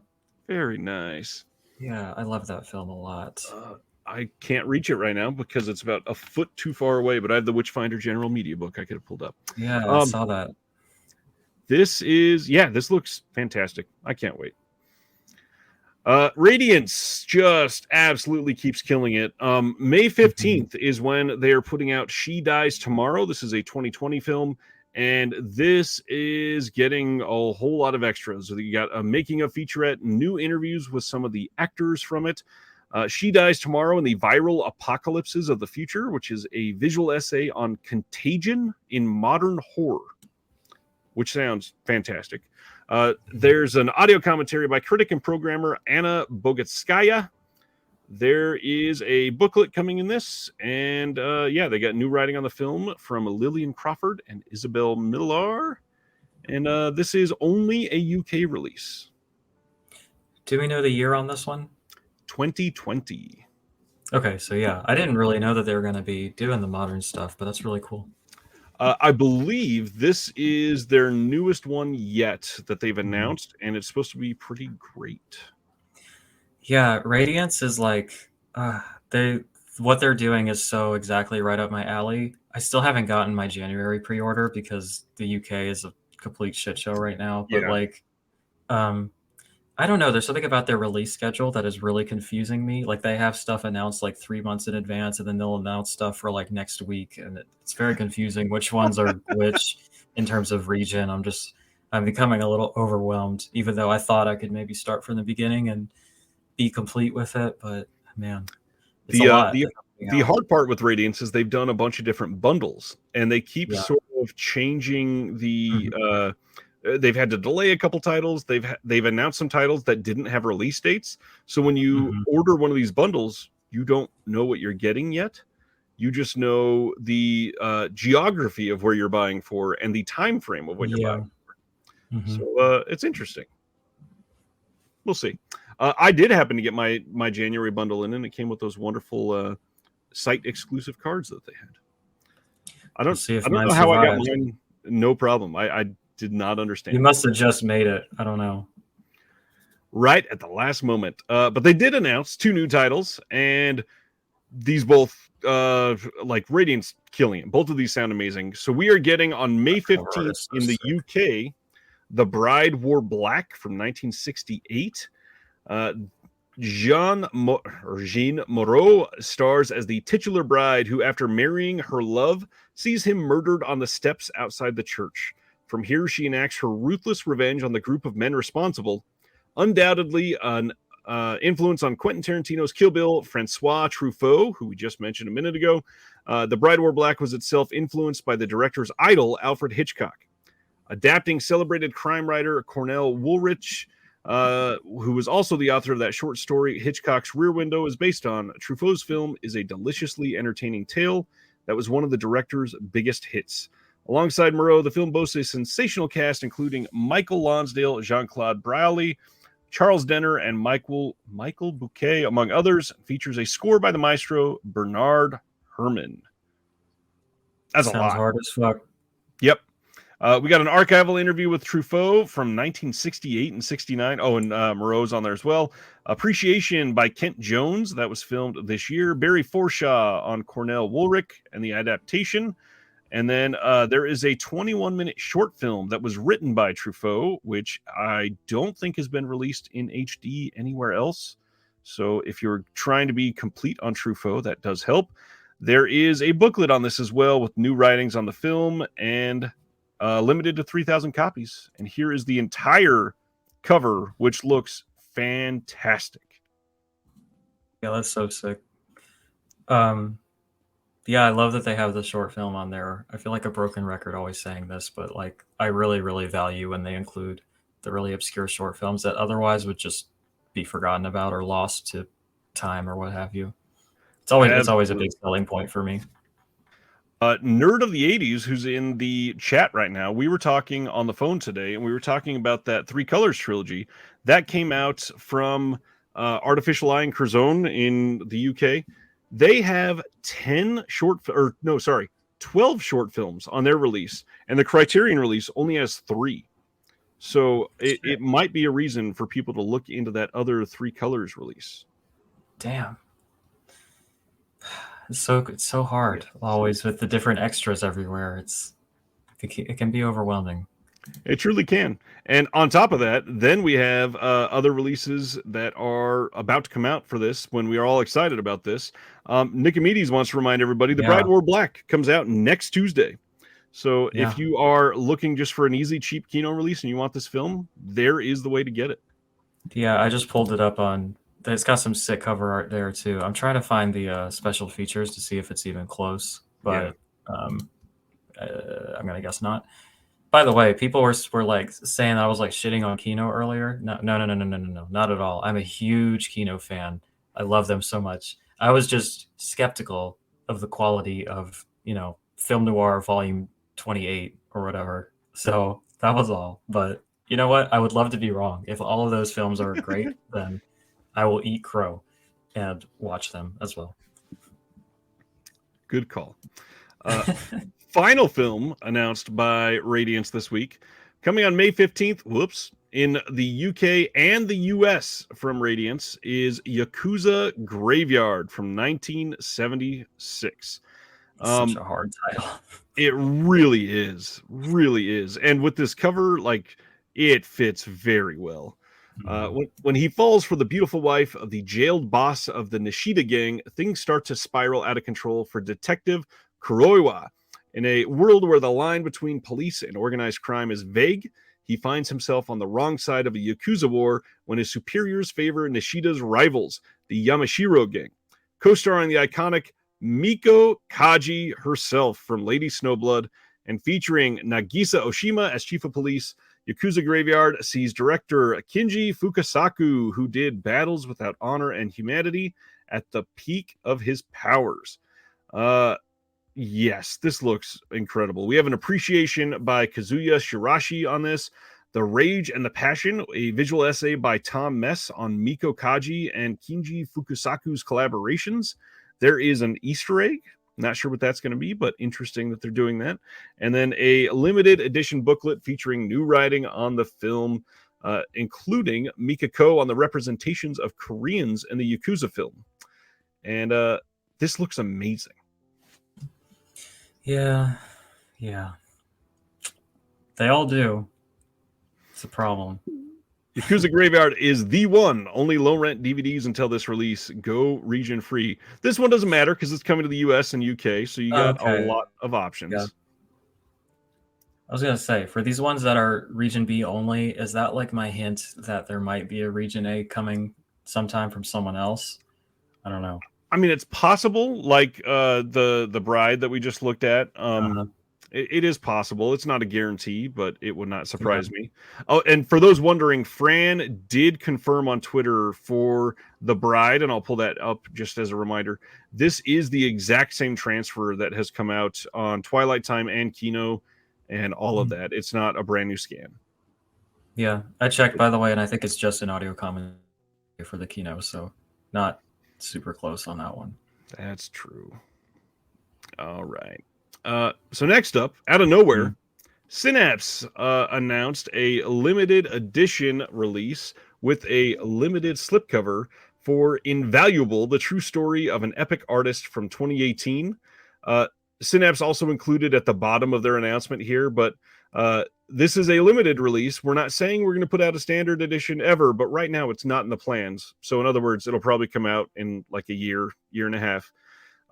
This is where the story of the Evil Dead begins.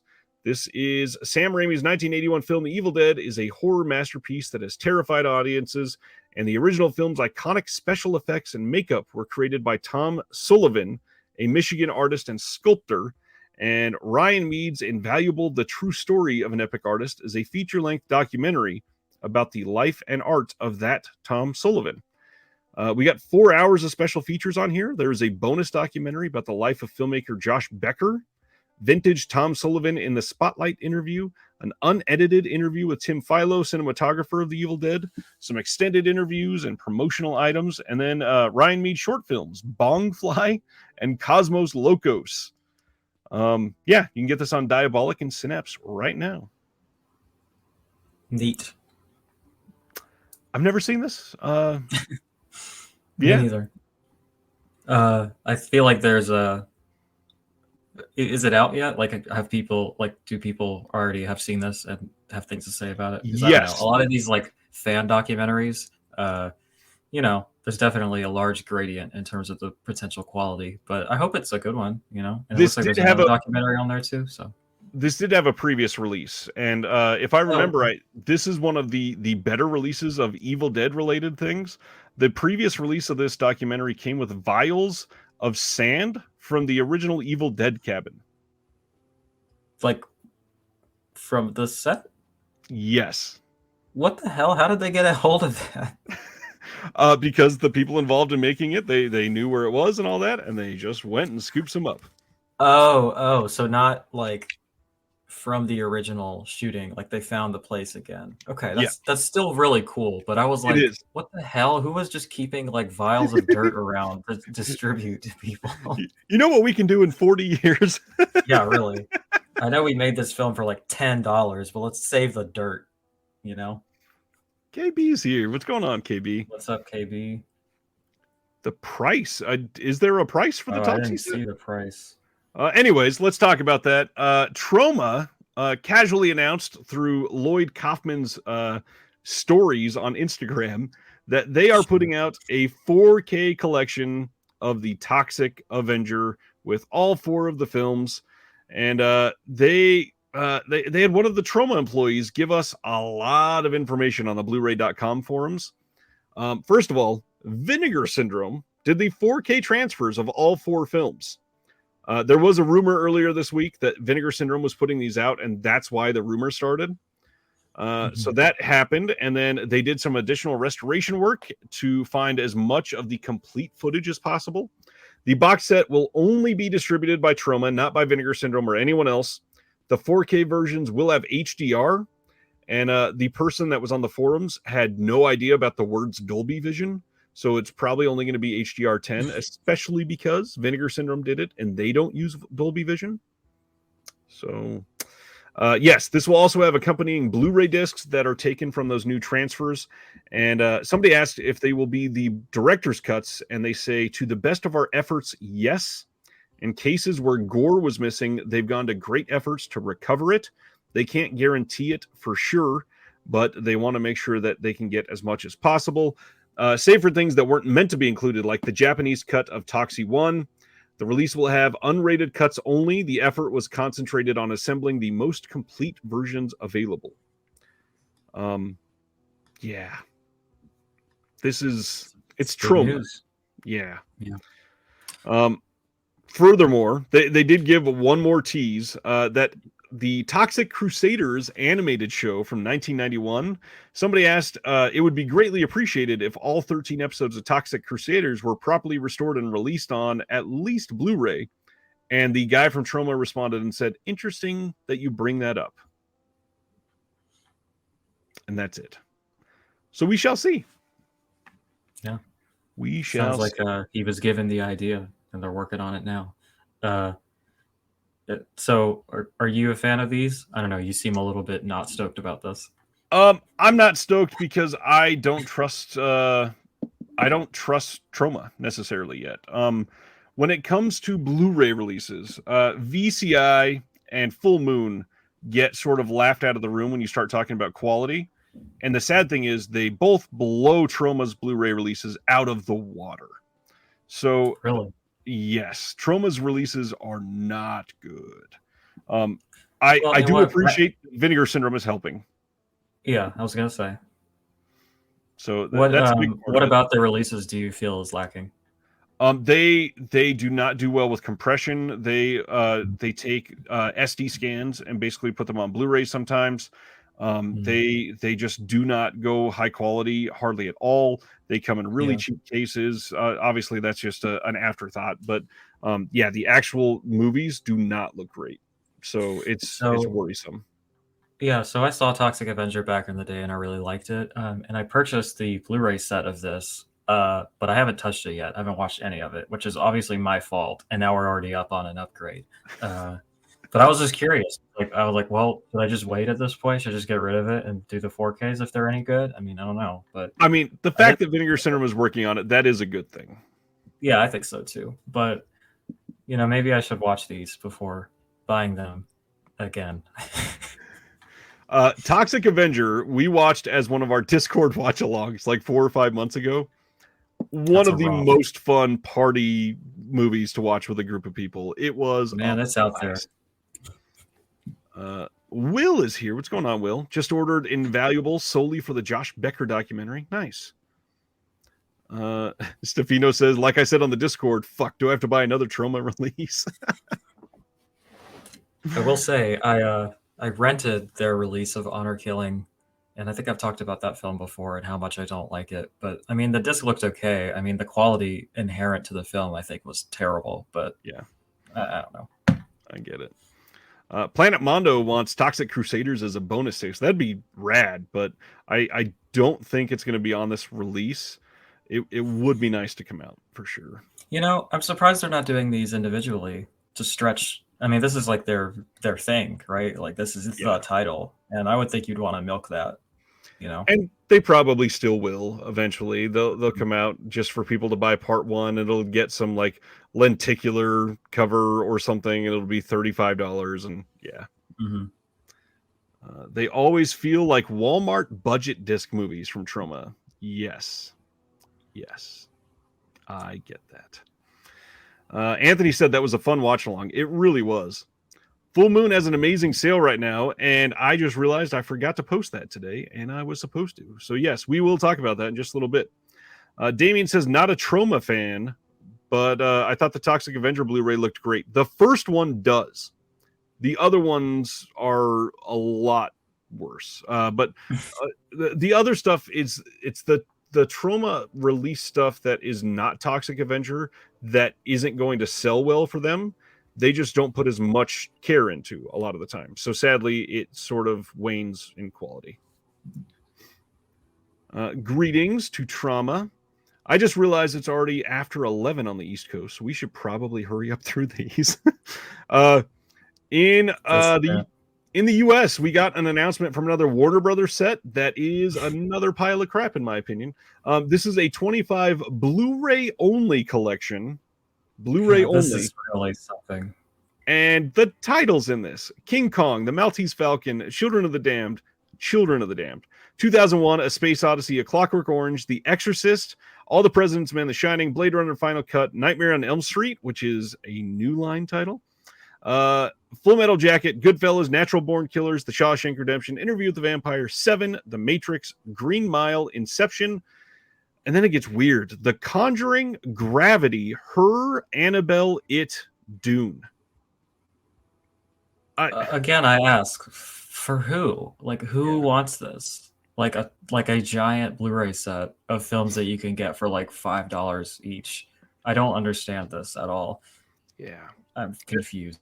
Especially when a lot of these are either already out on 4K or will be out on 4K soon. Yeah. Weird stuff. Yeah. I put out a video on Hammer Horror. Hope everybody watches it and enjoys it. And then I clicked away, of course. Let me go to the next one. Release details for Kino's The Big Bus. This is coming on April 25th with a new audio commentary by Howard Berger and Nathaniel Thompson. And yeah, I can't wait to see this one. This sounds and looks great. I've never seen this. Period. Next up, this one is super rad. Kino is putting out Lon Chaney's The Trap from 1922. This is a 4K restoration done by Universal themselves, and this gets By the Sun's Rays, a 1914 Western short feature with Lon Chaney, which is super cool. And then Lon Chaney Behind the Mask from 1996, 65 minutes long. That'll be on here as well. And this is supposed to be incredible. I've not seen the previous release. This had a decent DVD release. But yeah, here we are. Yeah, that's so sick that they're going back that far and doing like 4K restorations and putting them out in nice editions. I love, all right, back to praising Kino. I love that they take chances on these really old silent titles that I know don't have the biggest market appeal, but I just think it's really important, you know, for cinema history and everything. Yeah. Completely agree. Especially Lon Chaney. Yeah, for sure. This one is interesting. I've never heard of Chelsea Rialto Studios, but they are putting out Frank Capra's Meet John Doe with Gary Cooper and Barbara Stanwyck from 1941. This is a public domain film, but it's saying that it was an HD transfer of the OCN. So I'm not entirely sure here. I also don't know if it's a burn disc or a pressed disc, but it is it was like $21 to order from their site plus $4 shipping or something like that. So if you really want to be full on Stanwyck or Cooper or Capra, you might want in on this.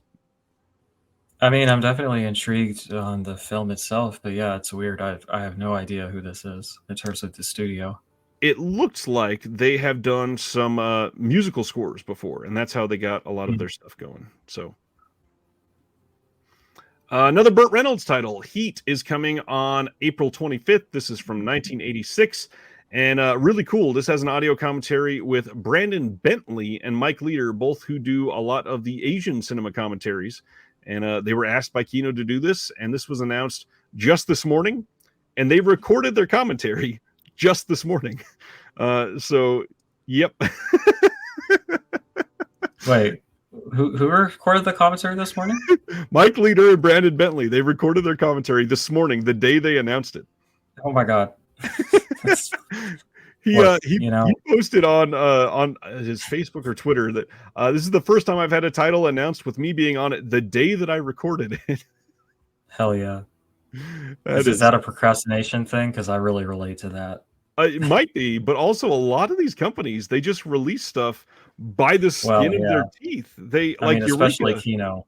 They pump this shit out like nobody else. Exactly. Kino does it a lot, but supposedly Eureka will put stuff out and they will have they'll start the release with 3 months to go and they'll tell somebody, hey, our commentator dropped out. Can you record a commentary for this in the next 5 days? We need to send it to printing. It's out in 35 days. And that's crazy to me. Yeah. Absolutely. I mean, if they want me to just talk over a movie, I could do that for them. It's fine. I won't look anything up, but I can just talk on it. Just talking about Burt Reynolds. So his mustache in this scene is pretty nice. Yeah. Kino Lorber and Artsploitation, another one of their partner labels, is putting out Virtual Reality from 2021. This says a film director agrees to a dark pact to help his career take off. When he summons the cast and crew to his house for a first cut screening, they will have to survive a reality they never saw coming. It's an Argentinian film. Have not heard of this, but I'm glad they're putting it out. That's really cool. Yeah. I'm definitely interested in it. I like the cover. Bit of Argentinian cinema, but not like a ton. So I'm always down for more. Second Run, which is a UK company that does not get enough love. They are putting out Twilight from 1990. And like Stan Geezy asked me on Facebook, apologies. No, this is not the sparkly vampire film. Oh, that's a bummer. This is based on The Pledge, Requiem for the Detective novel, which was also the basis for Sean Penn's 2001 film with Jack Nicholson. And I remember really liking that one. So, yeah, I'm curious to see what this is like. This came out in 1990, and a seasoned detective investigates a series of child murders, succumbing to an all-consuming and tragic obsession with the case, finding empty solace in his quest for vengeance. I hope Eric is still there. Is this a part of the book? Because I don't know if any of them happen on screen. I'd be curious to see. This got a new You have the 4K resident restoration. expert. Yeah, she's got to know. We got a 4K restoration of this, a series of newly filmed appreciations by contemporary filmmakers on the influence and importance of the movie Twilight. There's a booklet in here, and as usual, most second run releases are all region free, and this continues to be region free. Right on. Pretty damn cool. I love this cover art. Looks like a gothic metal album, like Draconian or something like that. Really does. It looks great. Okay. The ones that ended up the day today, which are huge. So Umbrella in April is playing hard. Weird from 2022 is getting a 4K release in Australia, and I never expected this to get a physical release, let alone a 4K super collector's edition. Here's the cover of this, and if you get this from them, they have Get Weird exclusive 100% rayon custom pattern Hawaiian shirts that you can only get on the Umbrella web store. The Story of Weird, a 48-page perfect bound book, 8 art cards, a slipcase, limited edition numbered release, an introduction by Weird Al, and a behind the scenes and a trailer. I am dying to see this. Anthony says, paging Jeremy Long. The moment I announced this on everything, I texted Jeremy first. So, yes. You know what? I'm gonna show Jeremy's true colors. I'm gonna show the exact moment I text him. Let's see. Here is my text with, "What the fuck? God bless you. Didn't even have to think twice." And then I might have to get Repo Man and Winnie the Pooh as well. Sure. So thank you, Jeremy Long. This looks great. Are you a Weird Al person at all? Not really. I mean, sure. I used to like him a lot when I was a kid. I don't know. It's just not. I like the UHF film a lot. I saw that semi recently, and I thought that was a lot of fun. Is this Region B? Region something? It's in Australia, so technically it should be Region B, but it's region free 4K, obviously. And most of Umbrella stuff is region free, anyways. So far. Yeah, I was just curious because I didn't think there was a chance that Roku would let a domestic release of this happen. So that makes sense that Australia got away with it. I mean, they still might. We'll see. Yeah, maybe. We'll see. Roku might just really be wanting that money, and it could have just been a Roku exclusive for 6 months. I think that would give us a March or April release. Oh, interesting. Okay. What's going on, Master Chaos? Good to see you tonight. But Umbrella didn't stop there. They're putting out Winnie the Pooh, Blood and Honey, and this looks like a crazy release. We got Ruined Childhood's custom written and illustrated Winnie the Pooh, Honey is Thicker Than Blood, 16-page kids book. Custom art slipcase, 8 art cards, reversible poster, and it's a numbered release. There's also a commentary with the director, some deleted scenes and bloopers. I'm honestly surprised they got this too. Yeah, I mean, maybe it'll be good. Blood and Honey hits theaters next week here. Right on. LOL. Yes, Martin Scorsese. Maybe that was the wrong one. I'll just take that down. Thanks, Eric. Next up, this one is a big deal. If Sean is still in the chat, he was very happy about this. A Bittersweet Life from 2005 is coming out. He felt he made the right choice, but the world had already become his enemy. From acclaimed Korean director Kim Ji-woon, who did A Tale of Two Sisters and I Saw the Devil, both amazing movies, comes the neo-noir classic A Bittersweet Life. Sun-woo is not just the manager of an elegant upscale restaurant in Seoul, he's also the trusted and loyal right-hand man for underworld figure Kang. When Kang suspects his young girlfriend Hisu of being unfaithful, he orders Sunwoo to take care of the problem. When Sunwoo discovers Hisu with her lover, instead of killing her as ordered, he grants them mercy and lets them go. Now, Sunwoo is being hunted down by those he once considered brothers and must battle his way through his own gang on a path to a final confrontation with Kang, which sounds amazing. All right, yeah, that sounds tight. Eric is here live. What's going on, Eric? The funny thing is my son just asked about this today, if Weird is out yet, because he's a giant Weird Al fan, and we watched it together and loved it. Very nice. You got it for him. That's so sweet. Love that. That comment made me smile. I like that. Good.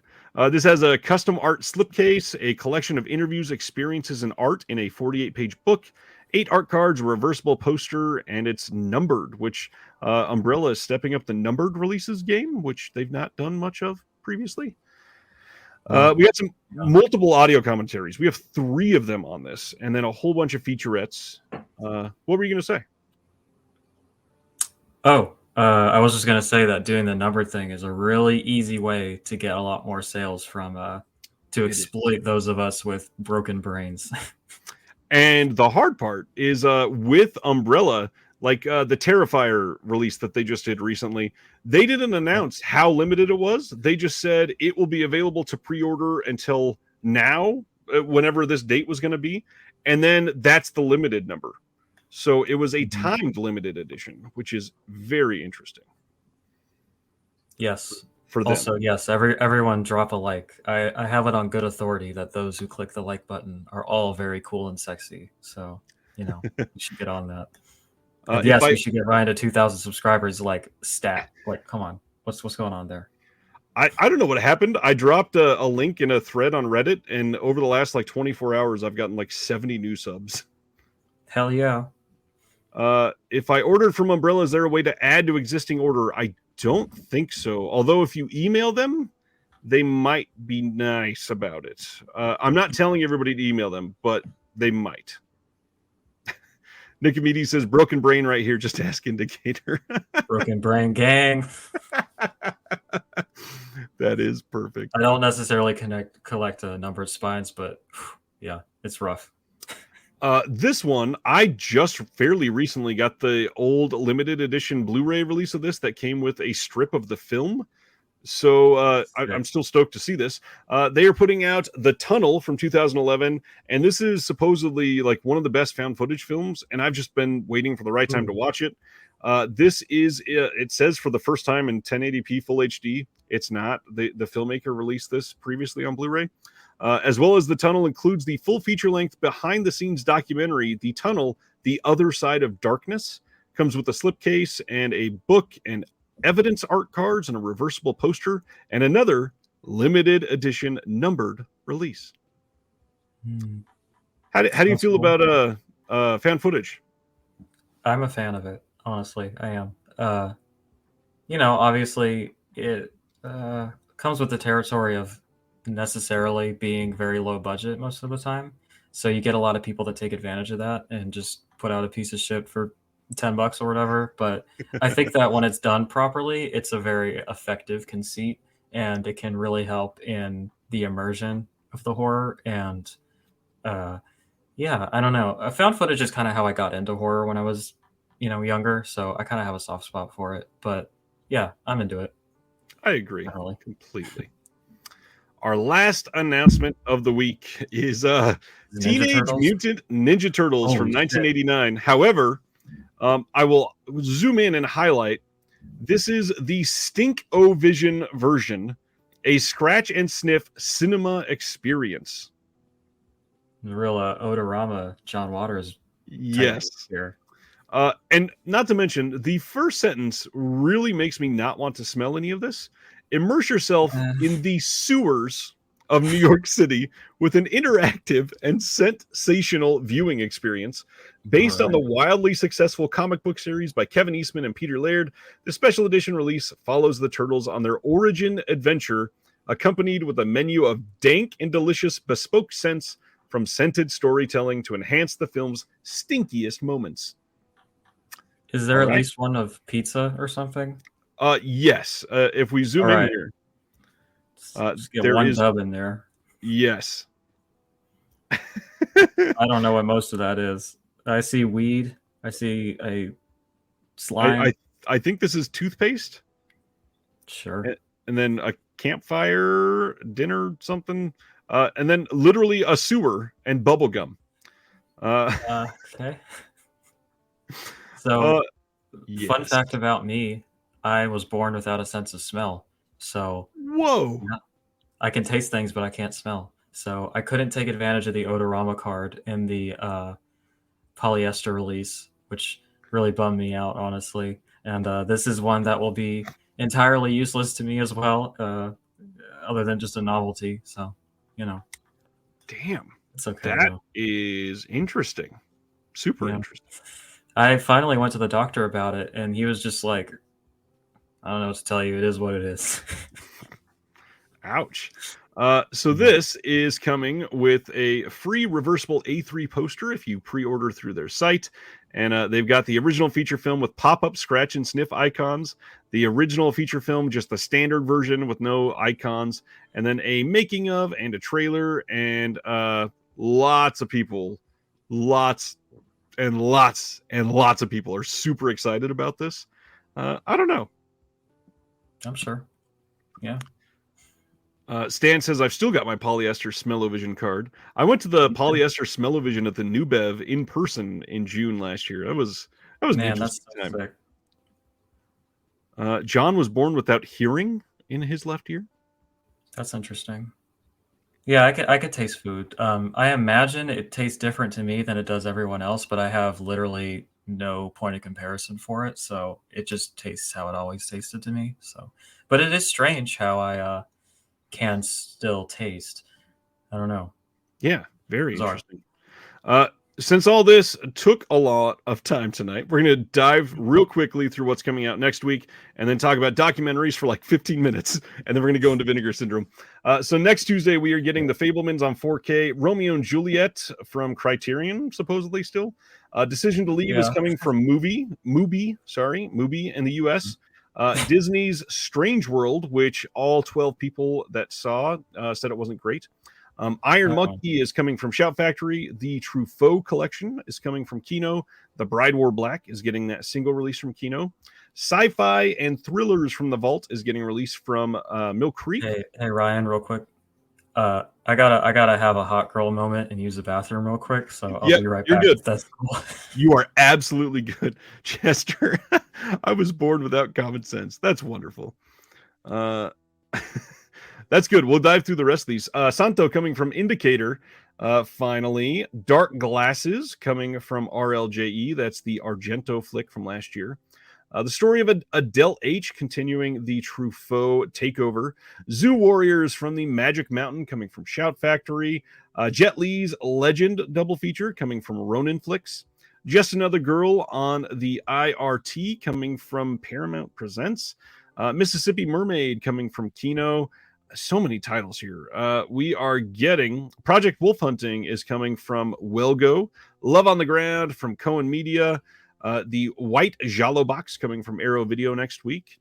And Raro Video, Let's Hope It's a Girl is coming next week. And I think that's it for like the big titles, unless you really want the brand new House Party on Blu-ray like Foo for Thought loved. Obviously kidding. He hated that movie. Wave says Just Another Girl is a good one. Absolutely. Stan liked Strange World. Nice. That is the first time I've heard somebody say a good thing about it. Twisted Nerve is coming out in April from Umbrella 2. Was there something not listed? Let me take a look at that. Twisted. Oh, this one. Yes, this was already announced. It got delayed, I believe. This was announced like a month or two ago there, Christopher. I think that, yes, Christopher's the one that said it. Yeah, Twisted Nerve is coming for sure. April is a big month for them. Yes, they did make a new House Party, and it's supposed to be awful, awful, awful. Yes, Griff, it was in my email, and I forgot to post it. Thanks, Griff. Full Moon is having their sale. Let me pull it up right now, and I will share the exact details. Thank you, Griff. I definitely would have forgot for the second time. Here it is, Full Moon's awesome Valentine's Day sale. It is already ongoing, 50% off of everything. Although, as you'll see quickly, it's not quite everything. You get a free mask with every purchase and a mystery gift with a $100 purchase. The 4Ks that they've put out so far are not as a part of the sale. So it is unfortunately left out. So you cannot get quite everything. But yeah, this is the best time to buy Full Moon stuff. Their sales are fairly priced. And even though I don't love the Full Moon discs, I still love a lot of the films that they put out, unfortunately. Will is saying the best thing about the Full Moon sale is half off of Delirium magazine. Gonna pick up a few soundtrack CDs. Nice. I forgot that they had soundtrack CDs. Man, I don't even. Yeah, let's see. Music. There we go. What do they have? Bad Channels soundtrack, Full Moon Archive music collection, soundtrack CD set, Tourist Trap. Nice. They had way more than I thought in here. That's a good call, Will. And I mean, some of these $4 for a CD. That's pretty great. I mean, that's really good for some of them if you really want the Laser Blast soundtrack. Yeah, that's not bad at all. Subspecies soundtrack. Man, yeah, that's not a terrible deal. I kind of want that Tourist Trap CD. So that is what is going on at Full Moon. Check out that sale. And hey, we're back. All right, we're back. So The only thing I have to say about that upcoming thing, is Just Another Girl in the IRT is an amazing film. And if anybody didn't previously have that on their radar, I highly recommend looking into it. It's coming out at a very reasonable price. It's an important film, and it's also just really good. So, and yes. Very, very underseen. Very well made, very underseen. Yeah. All right. Let's try to hit documentaries in like 15 minutes. Yeah. So what about documentaries is something that makes you excited? Documentary filmmaking, I think, is so unique in that it is an entirely different kind of beast from narrative filmmaking. But I think what some people miss out on is that there is still absolutely a narrative being crafted with documentaries, and like they're pretty much never wholly objective. Like there's still a perspective and an opinion being put forward, and you know, there's definitely a way to do it well. You know, like a good documentary still makes you feel similarly to the way that a good narrative film does. You know, whether that's teaching you something through catharsis or through visual images. I feel like they're very different, but they're also so similar. Like I don't.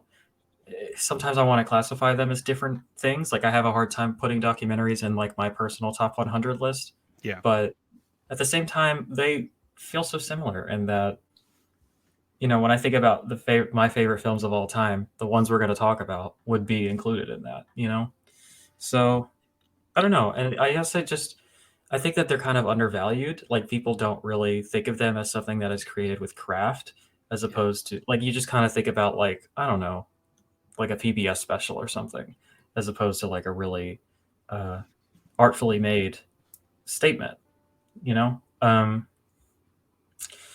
I guess it doesn't come up as much on my channel because they're not really trendy things to talk about or whatever. And I feel like they don't get the same physical releases that others do. Like the ones we're going to talk about, a lot of them don't have any releases. And if they do, they're very bare bones, like you'll get a DVD and that's it. And it's like, I don't know, they're kind of treated as like a separate category or like a lesser art form. And I really love documentaries and I really want to champion them, at least the ones that are really done well. So yeah, that was just kind of the first thing that I thought of. I thought it would be a fun time.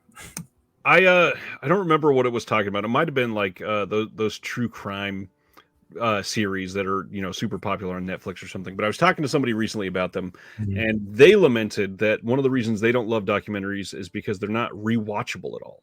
How do you feel about that? Because I don't agree with that.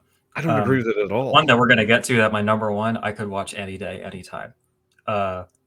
Again, like a good film, is a good film. You know, like a good documentary you're going to see new things upon rewatch, and you're going to experience that same uh, those same emotions the Right. second time as well. I mean, it's kind of like, I don't know, that's kind of like saying to me like you won't like any film the second time because now you know how it ends. It's like, well, that's just one piece of what makes up a film and what makes a good experience with a film, you know? I agree. Yeah. Yeah. There a lot of these actually. They're ones that I've either I've watched and I've gotten a lot more out of the more that I've watched it, or there's something that knowing the context for what comes from the documentary, it makes you appreciate the rest of the story leading up to it all that much more watching it the second time because you know a lot of what is being resolved. So yeah, I think almost it just adds to it, to be honest. Yeah, for sure.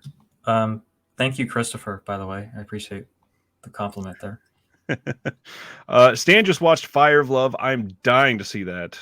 That was probably not a good word choice there. Yes, I would love to see it. Let's see. Eric wanted to throw out 42nd Street Memories, and yeah, that's a decent one. Stan also threw out Harlan County, USA, and That's a great Finding film. Vivian Myers, one of my favorite documentaries from D. Sibner. Salesman, 1966 doc about door-to-door Bible salesmen. Interesting. That sounds really interesting. I'd Yeah. love to see that. Thanks, Nicomedes. I'm going to look that up. But you Well, know what? go ahead. One other point I want to make about documentaries, like that Canadian International Pictures thing I just bought, the wrestling one.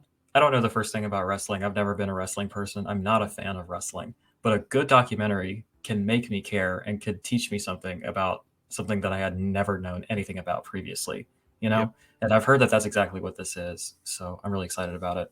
It is All right. super engaging. I was not a wrestling person either, and after watching it last Monday, I was very happy with it. Nice. Very happy. You want to go with your number 5? Yeah, let's do that.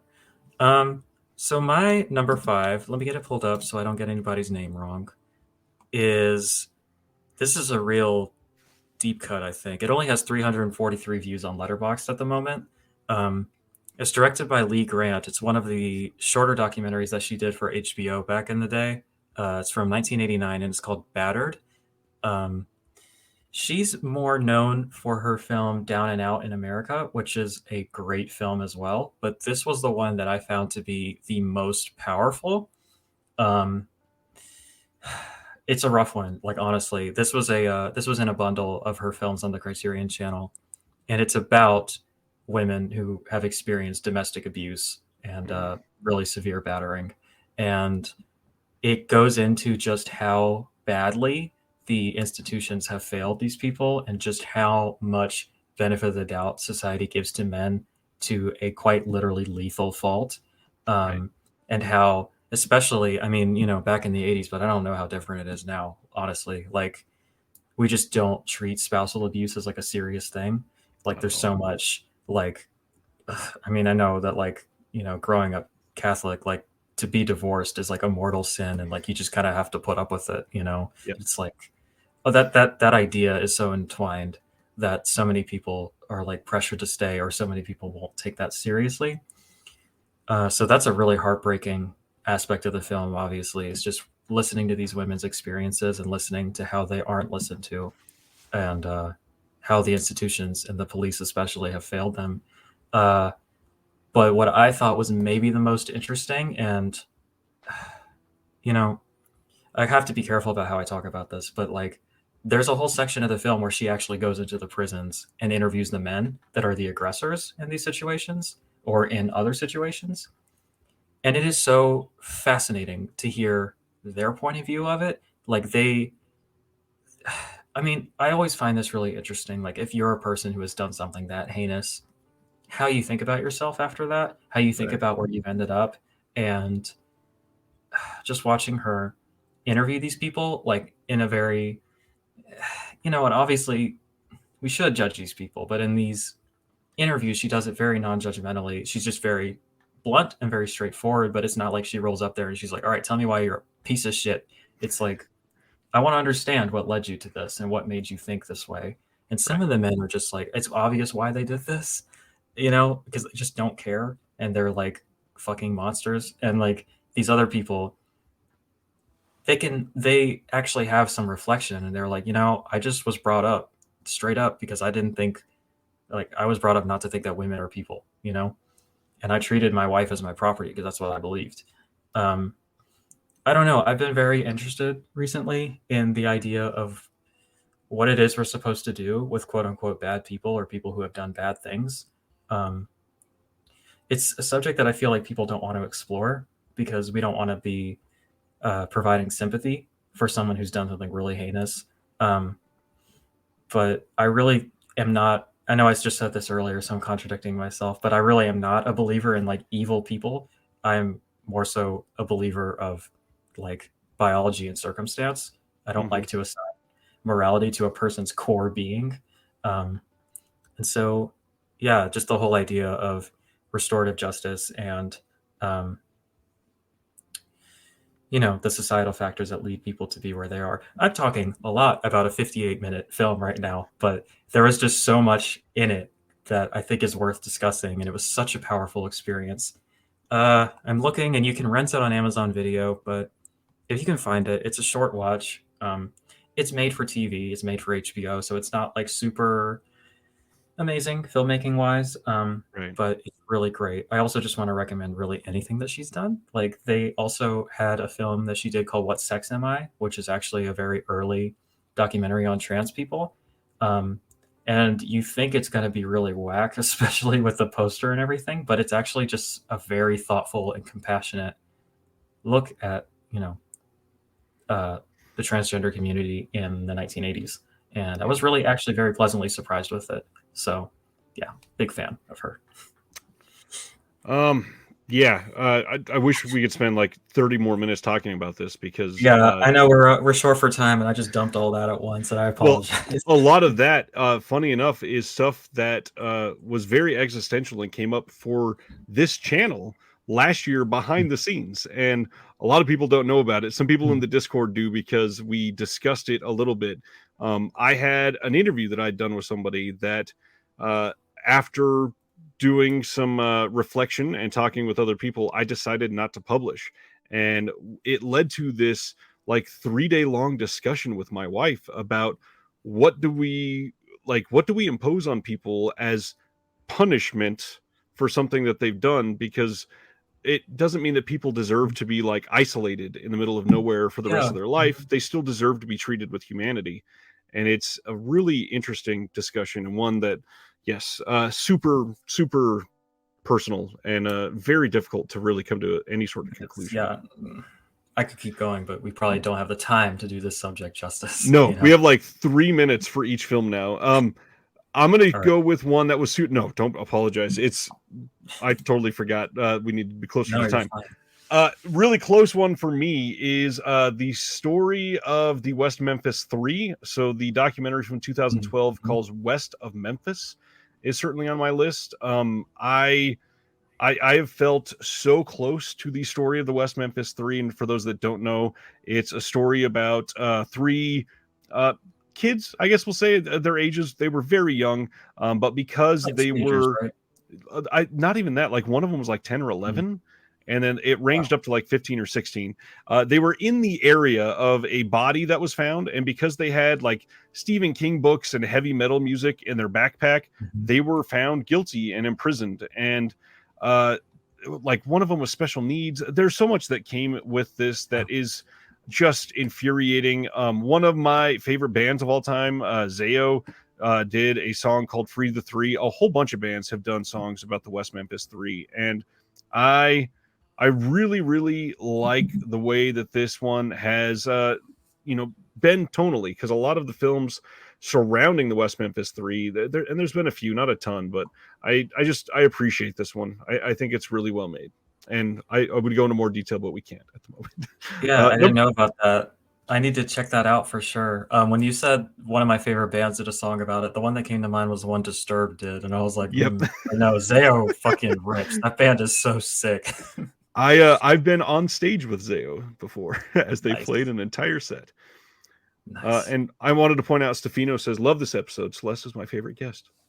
Oh, that's so sweet. Thank you. and Celeste dropping a deep review right before we all spend our paychecks on half-price porn. Look, there are two wolves inside me. Okay. What is your number 4? Quickly. Yeah. Number 4 is Hexen. I don't know if that's how you pronounce it. Yeah. Fucking God, who directed it? Benjamin Christensen. It's the Criterion release that the 1920s film on witchcraft. I almost didn't include it because it's like kind of a documentary. Like there's a lot of staged horror sequences, but it is, genuinely exploring a time in history with such thoughtfulness and such beauty. Man, for all my goth gang out there, fucking gothic horror crew, like this is our shit right here. The images in this are insane. But it's also like really thoughtfully exploring sort of witchcraft and witch hunts and that sort of mentality of like religious oppression and everything like that. So yeah, I'll leave it there. Agree. I've actually reviewed it on my channel in an older video, so I have more thoughts on it. I've not gone that far back in the catalog. I need to.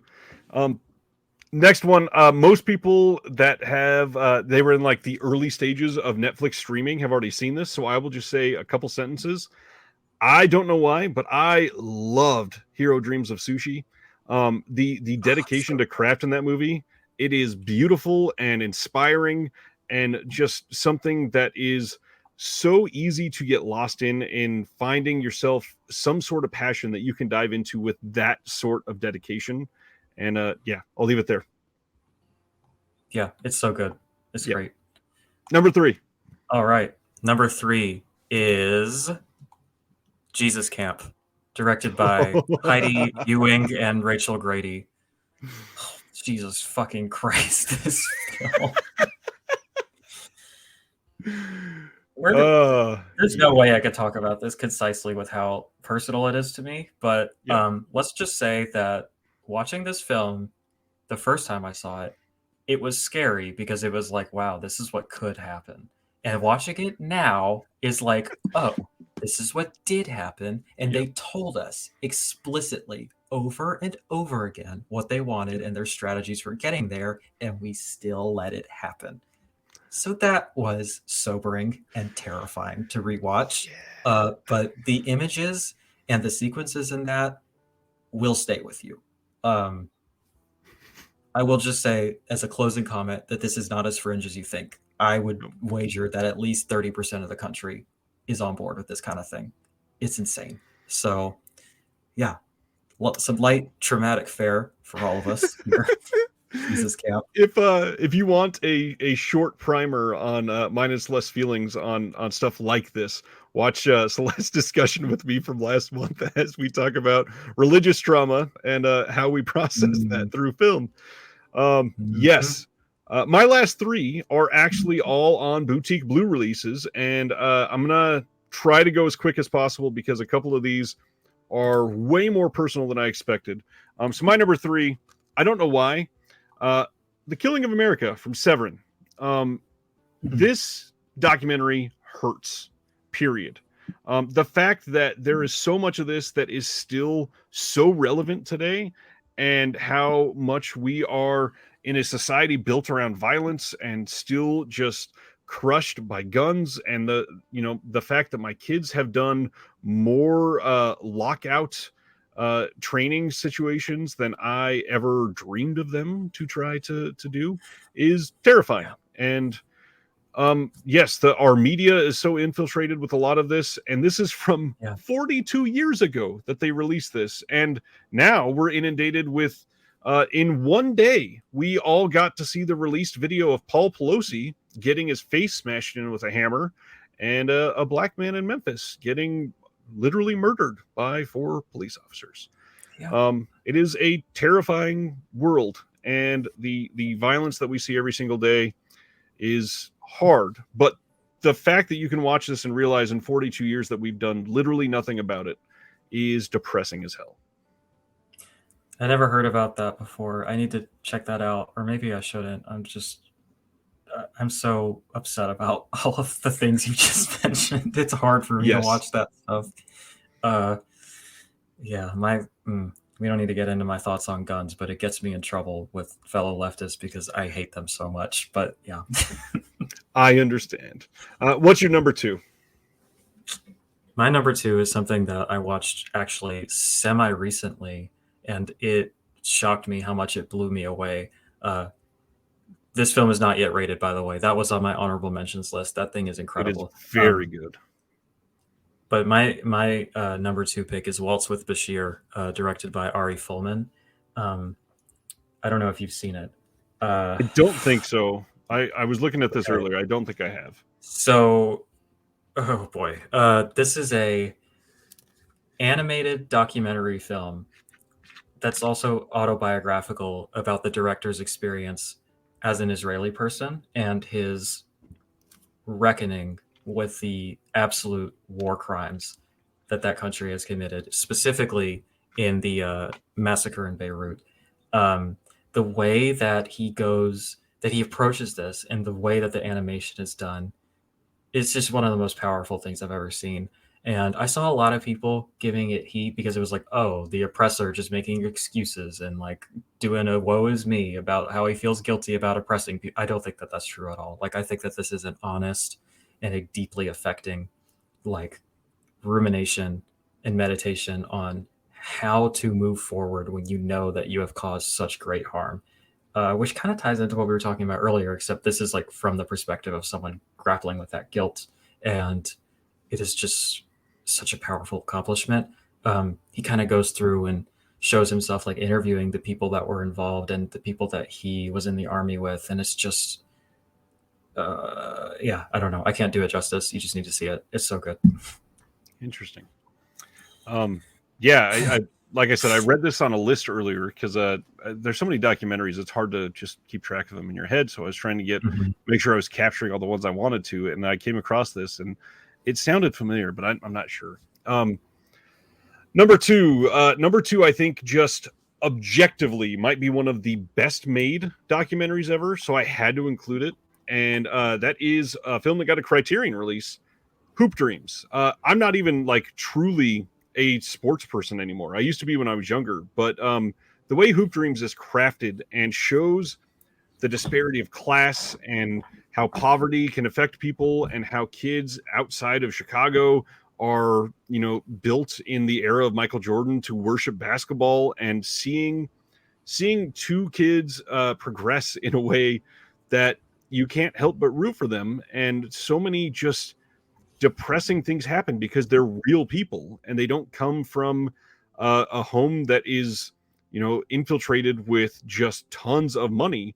They have to face real life problems, and unfortunately it doesn't lead down a lot of the paths that you'd rather it lead down. So it's a very real movie. It's got a lot going for it, and the story that it crafts is compelling, and it's important because it's a long one. So without that compelling story, you'd want to check out probably 4 or 5 times. Yeah, Hoop Dreams is genuinely like one of the best documentaries made from a storytelling standpoint. That's what I've heard, and I'm embarrassed to say I haven't seen it yet, but it's definitely been on the list for quite some time. I get it. I'm not a sports One person either. of I don't know those why things. I love it. No, I honestly, I love sports films because I don't like sports either, but Yep. a good film can make me get it and can kind of show me a world that I don't know anything about. So I actually am a fan of sports films, and especially documentaries. So yeah, it's definitely something I want to check out. Well, we've got like 3 minutes. What's your number one? My number one, KV mentioned it earlier, so I didn't say anything, but my number one is Werner Herzog's Grizzly Man.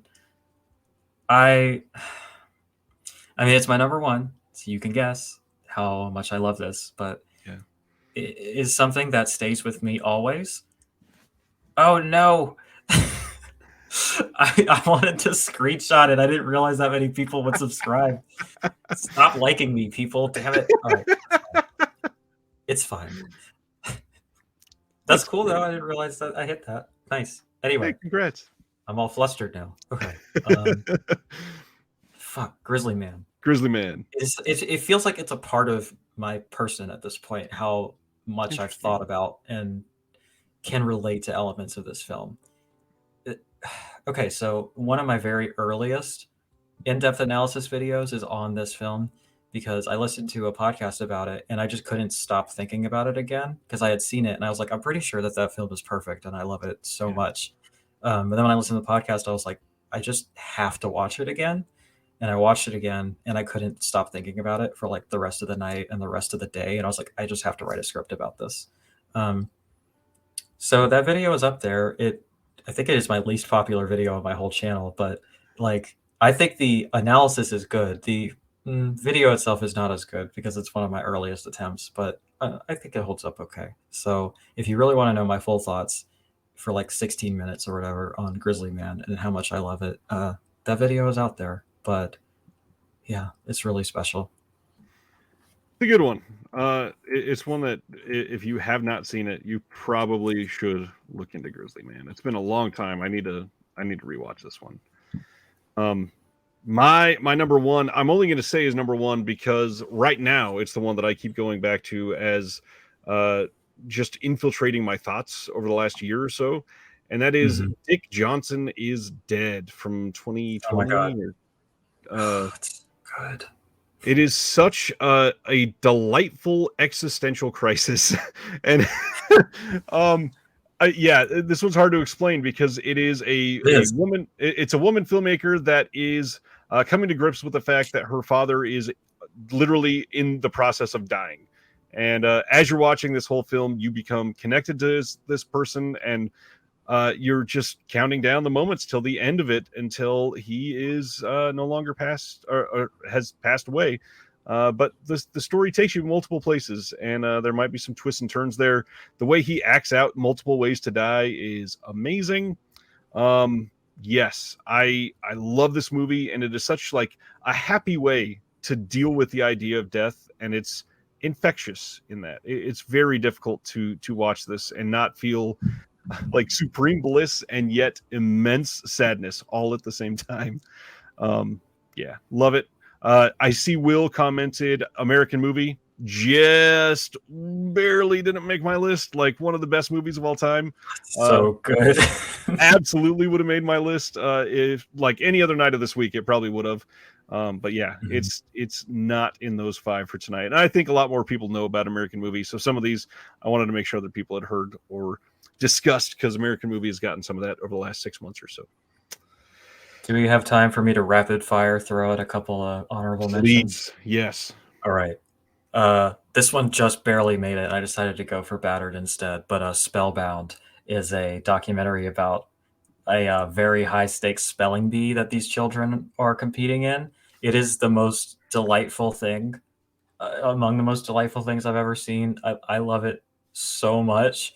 Uh, yeah, just go seek it out.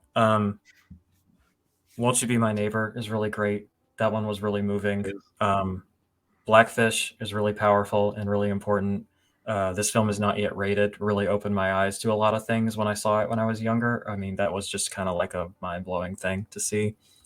My Winnipeg, I watched recently. I don't even know if that counts, but it's a really amazing film. Somebody brought up Persepolis. I agree that it is like a great double feature with Waltz with Bashir, and I thought it was a documentary, but when I pulled up documentaries on my letterbox, it didn't show up, so I just didn't count it for that reason. But Persepolis is one of the best films ever made, and just so powerful and important as well. Man with a Movie Camera is really great. Tickled is fucking wild. Pumping Iron is extremely entertaining, and I It love it. really is. Um, and Dick Johnson is Dead was going to be one of my highlights as well. Nice. That's something else. It really is. And I wanted to say, Anthony says spoilers for that documentary. You have to check it out. You'll see. They're actually, I don't think you can spoil it. Actually, yeah, don't worry about that. yeah, you're gonna love it. Yes, I really wish we should have documented more time for these documentaries. That's okay. Yeah, this is a great topic. Thank you, Ashby Alice. By the way, that's very sweet of you to say. We will have to talk about these some more at some point, I think, because Mhm. documentaries are important, and even something like we talked about earlier, the little no name Amarillo, Texas documentary that we discussed earlier, it can mean a lot to a lot of people, and Mhm. I mean, we can just throw out titles for days.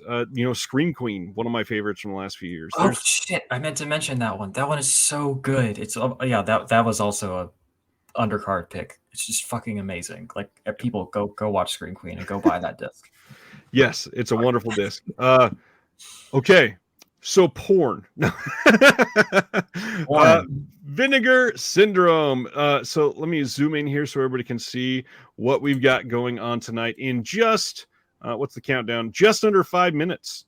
We've got 50% off of 150 plus classic erotica titles, 2 new Picorama releases, a Vinegar Syndrome exploitation classic upgraded to 4K, shirts, catalog slipcovers, and other exciting merch.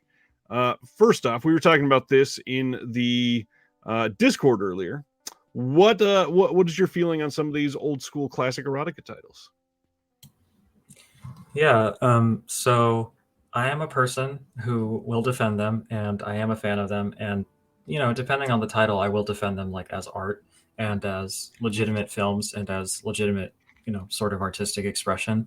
Um, I think people probably think of this stuff as more so like, I don't know, the tube site kind of stuff that's out now, which is like completely different.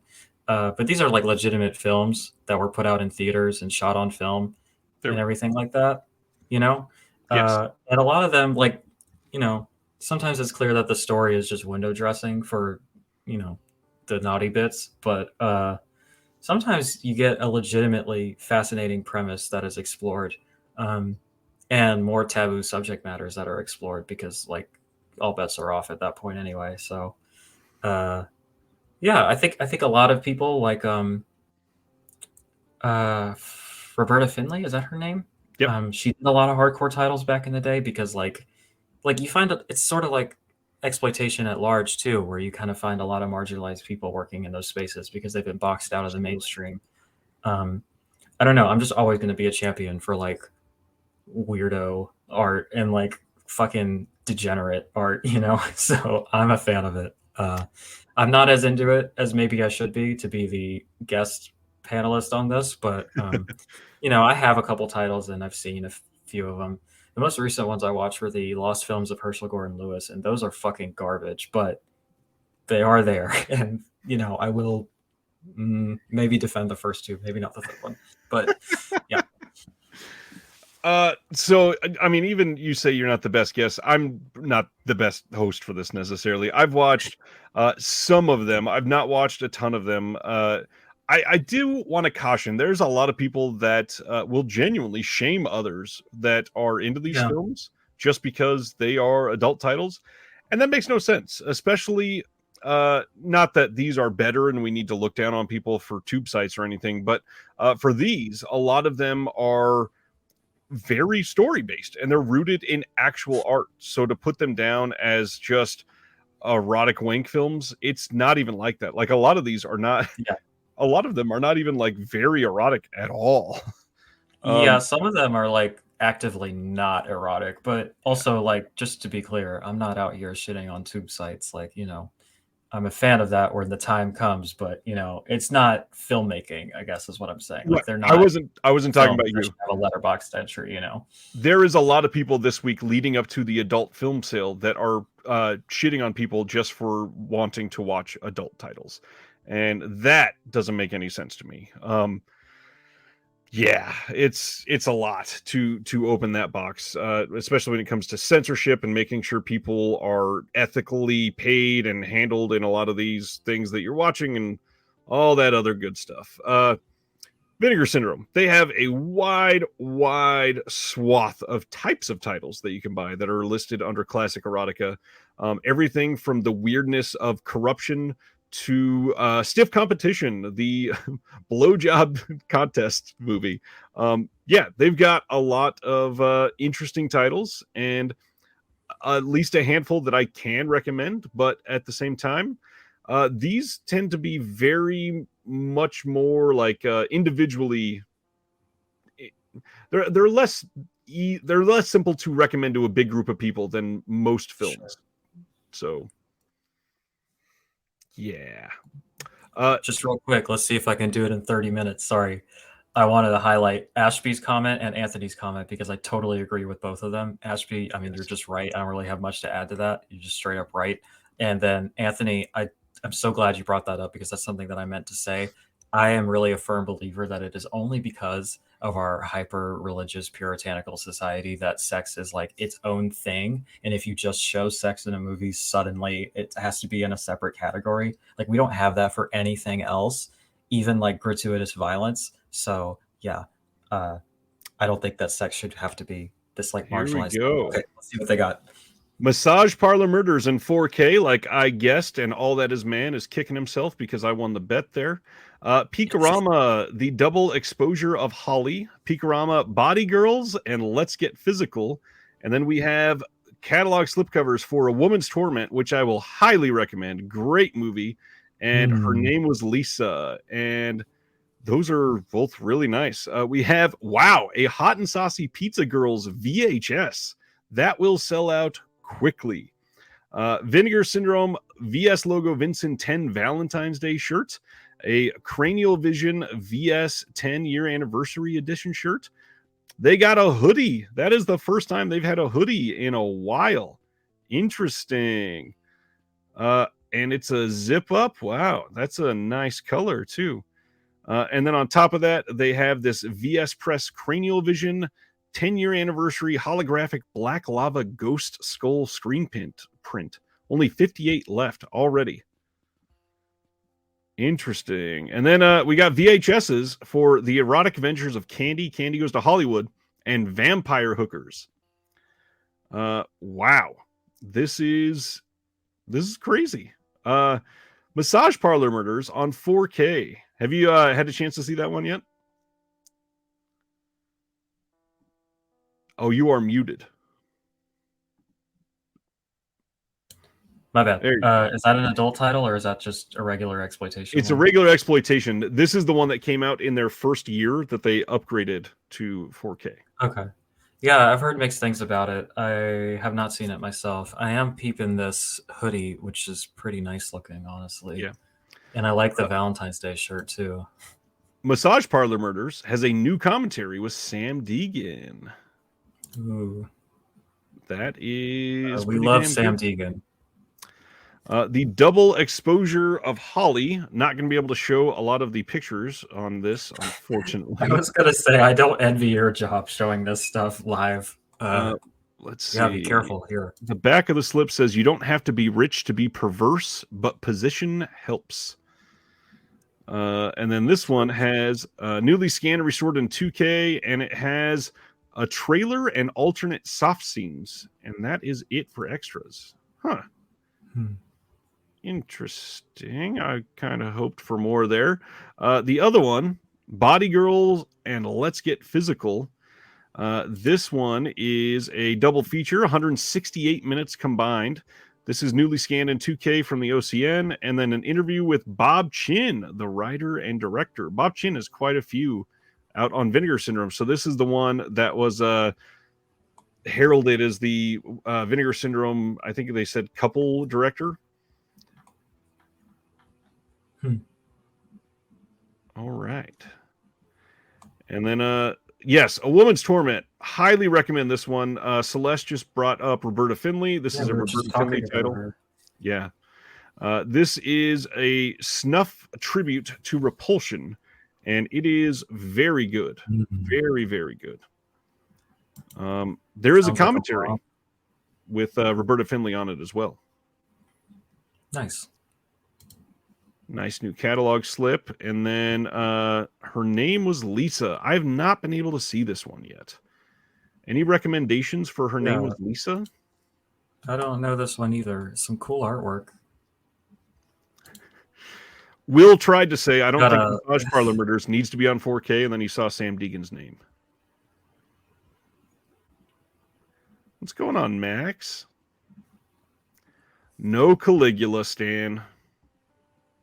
That's a bummer. I love Caligula.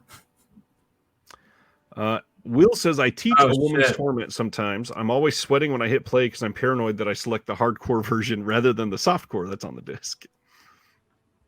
I didn't realize Ashby Owls was Will. I'm sorry. Will, thank you for all your nice comments. I've been a big fan of your guest appearances. I would say you are my favorite guest. So, it's mutual. I'm looking at the Her Name Was Lisa pictures. We got some Twin Peaks vibes going on here. We got a girl wrapped in plastic. You can't show it, but it's there. Of course. Terry says some of the partner label titles are on sale as well.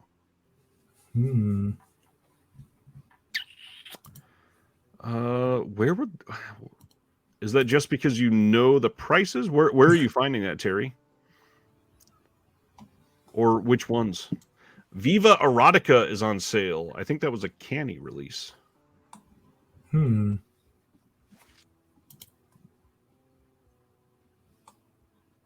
canny release, and that is $19.99 with a slip. Oh, nice. Yeah, I wanted to get that one. And this one is it's a limited, strictly limited title, so there will not be a standard release after it sells out. Click on the banner on the top left. Got it. Yeah, I see what they mean. Yeah. So private chat is so good. Pandora's Mirror, Young Like a Hot Sweet Young Foxes 4K for $21.49. That's a good price. The Taboo box by itself is $9.99. Yeah, I think so. That is very cheap because when it came out, it was $20. Right. Wow, the Wishman set is $30 for the Twilight years. To just do Should not stare at those nipples for too long. Well, you can get in trouble. This one, Passing Strangers and Forbidden Letters. I have not seen this, but it looks really good. Dracula Sucks. That's one that I recommend to people. Dracula Sucks is good. Very interesting. If you want an erotic title that's very not erotic, Dracula Sucks is good. Yep. It's honestly like really gross. Travis says Her Name Was Lisa is a great downer adult title. It's the director of Corruption and Last House on Dead End Street. That's right. Yep, Roger Watkins. Huh. I'm willing to bet Hot and Saucy will sell out very quickly. Limited to 100 tapes, and there's only 62 left. Yeah. This Fred Houston collection is on sale. I've not watched it yet, but I do have it. From what I understand, it's like pretty hardcore, like art house gay pornography stuff. So, if that sounds like your jam, i.e. if you are me, you should pick it up. Yeah, I'm still very impressed with this hoodie too. Yeah, it's very nice. Sex World, that's like my top recommendation for getting into it. Great title.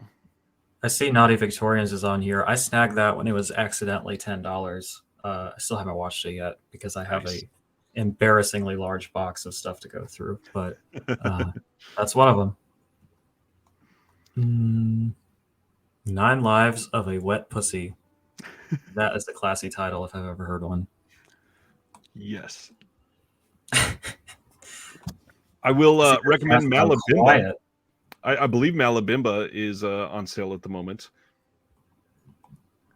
That's a fun one. $16.49. I'll scroll down ever so slightly. Bimba lives in a gothic castle with her parents. However, when her mother dies under mysterious circumstances while involved in a seance, Bimba begins acting in increasingly strange and perverted ways.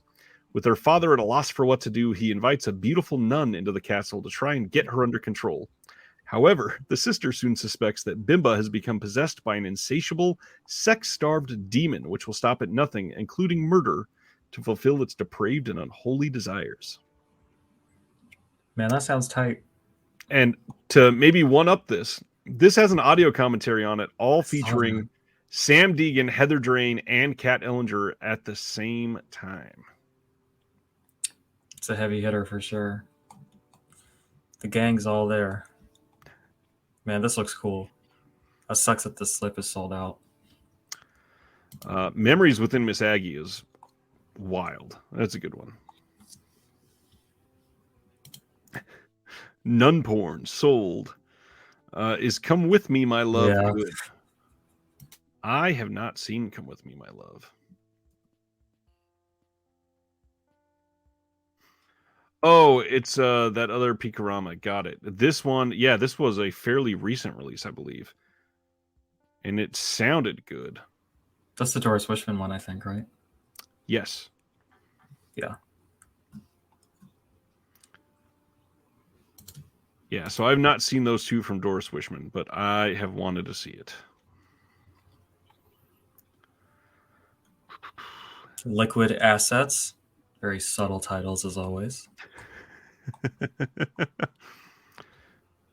Some Sibner is tempted by. Nice. Lots of decent stuff here. Yeah, there's a lot of titles here. A lot of these are DVDs, which makes sense, honestly. But like, again, I think you're the expert. Are these the type of things that you think are going to get upgraded, or are they just like there's no reason to do that? They're just staying on DVD. It's tough because I could see them upgrading some of the bigger titles, and some of them, like Hot and Saucy Pizza Girls and Vampire Hookers, those have been out on Blu-ray on one of the 5 years 5 film sets, so they would likely be all the way up to 4K. And especially Hot and Saucy, that's one of their biggest titles ever. I could see them doing that in the next couple of years. Really? But yeah, this is, I don't know. This one's questionable for some of them. A lot of the double features that are on DVD, probably not. Yeah. I see A Place Beyond Shame. I need the invitation to that. Not quite there yet.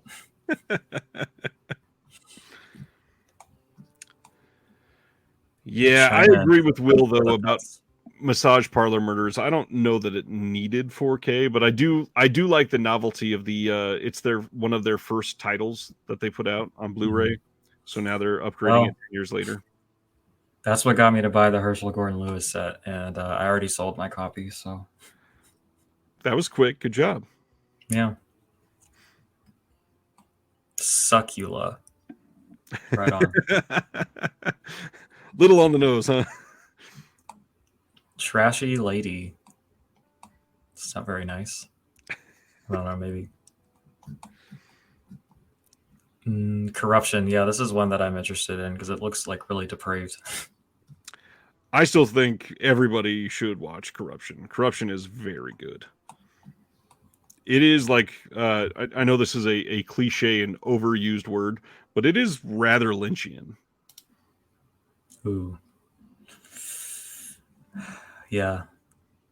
David Lynch is my favorite director, so that's a pretty easy way to get me to want to watch something. Frat House isn't any good. Frat House was okay. It was funny in parts. Not incredible, but it definitely had its merits.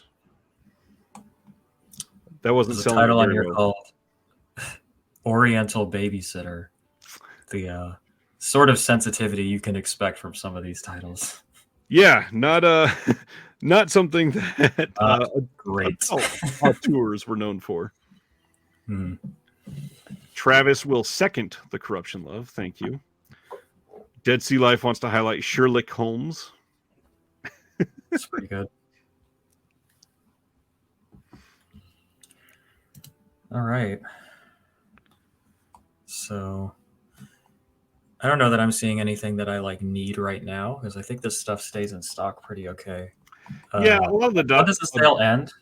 It ends, I believe, Sunday night. Let me see. Yes, ends this Sunday at midnight. Okay. And don't forget, if you had a pre-order for this month, you don't have to pay for shipping again.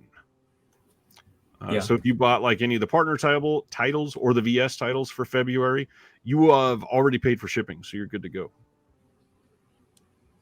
Or if you're a Chad subscriber, you ain't got to worry about it either. This is true.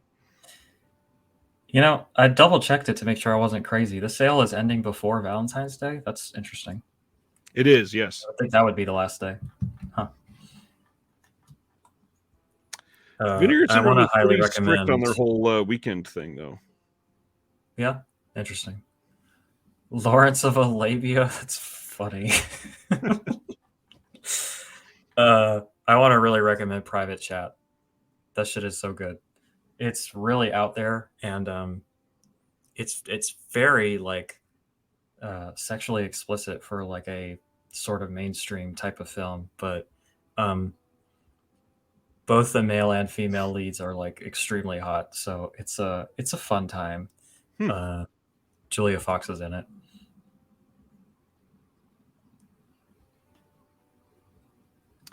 Very interesting.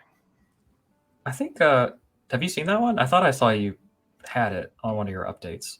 I did just get it recently. I've not watched it yet. Dark Star, I don't know. Some of their titles has disappointed me, and then some have been great. They've been very hit or miss. So when I get one or two of their stuff in, it's like it's not put in the immediately watch pile, but it's put in the when you really feel like it pile. Mm-hmm. Well, I do really recommend it. It's definitely a polarizing one, and there's definitely things about it where when it was finished, I was like, I don't know about that, but it Right. just kind of stayed with me, and I just really dug it. So, yeah, it's a very online film. So if you're into that kind of thing, Short Bus. Short Bus is from Oscilloscope. I have it. I haven't seen it It yet is, yeah. Chris says, I think the Hallstatt collection will sell out during the sale. Damien's still on documentaries. I feel the polystyrene, I'm a cliche film, is getting overlooked. Very good, amazing footage available on this site. I think it was a Utopia release. Yeah, it's not one I've seen, but I think it's one that I've perused in the countless times that I've gone through the partner label titles, tracking the stock count and stuff like that. Yeah, the Fred Halstead only has 111 copies left, so Oh, wow. probably get on that if you're into the real hard shit. Pun intended. Any opinions on Blue Ice from anybody? I have not watched Blue Ice. I've heard good things. No, I don't know what that is, to be honest. I will pull that one up.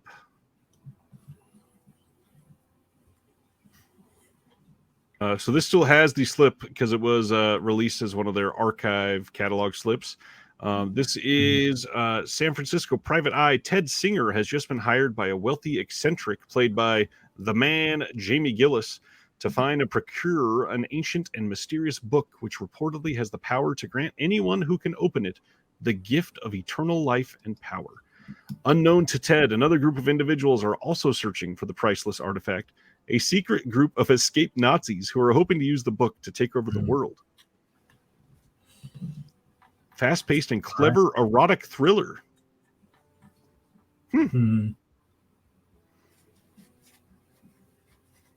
Yeah, I need to watch Short Bus. That's definitely one that I was super excited to get in, and I have the like Short Bus lube container that they sent me, which is proudly displayed. But yeah. Oh, somebody commented earlier when I said I hadn't watched the Toxic Avengers set. They were like, "You mean to tell me you bought something and didn't watch it? Like, who would do that?" Yeah, I can assure you it was a one-time thing. Not something I made a dangerous habit out of.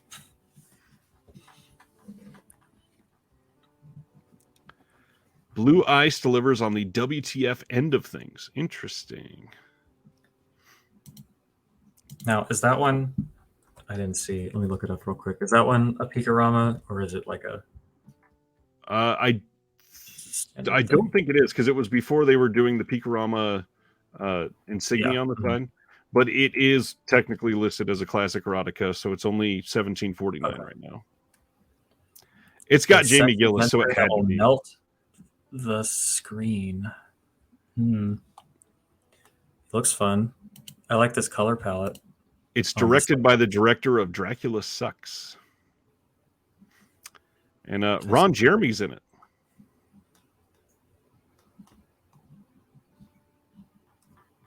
Not sure that's a selling point nowadays. I don't know about him, to be honest. He was Me Too'd for sexual assault, I believe. Yeah, not great. Oh, Terry says the slip labels it as a Picorama now. Interesting. Kind of retcon that one, I guess. Did they change the catalog number, or does it just have the Picorama logo? It's a good question. I don't think it shows that on the pictures. Yes, the Woman's Torment slip looks great. Oh, I got it wrong. Dead Sea Life, Ron Jeremy, multiple rapes, not just sexual assault. Yeah, that's pretty rough. That's like as bad as it gets, huh? Yep. Not good. Hot takes tonight.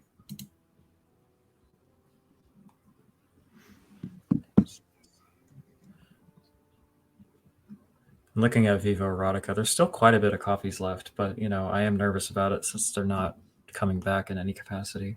Yeah, I could see those going by the end of this weekend for sure. John was going to skip Massage Parlor Murders until he saw that there was a San Deegan commentary. Yeah. Her name was Lisa. These screenshots look pretty wild. Yeah, I wanted to be able to go through those, but it did not look. Don't do it. You can kind of see the preview of the Lynchian aspect there, but oh wow. Okay. Can't show too much more there. Oh no, Bat Pussy is down to 583 copies. I wanted to buy that for the longest time, and recently I was talking to my partner Avery, and she was like, "You know what? I'm proud of you. You didn't buy Bat Pussy." Like, yeah, that's funny. Gave that one a miss. I heard it was not great. No, it's not. Terry says that it kept the Vinegar Syndrome catalog number, but the Picorama logo is at the top. Interesting.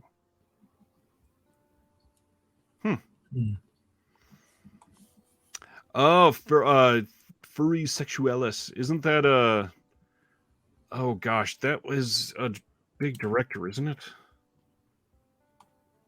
I feel like it was. No, this is not a furry title, is it? No, it is not. I am not a furry, but I am a furry ally, as I like to say. Pro furry around here.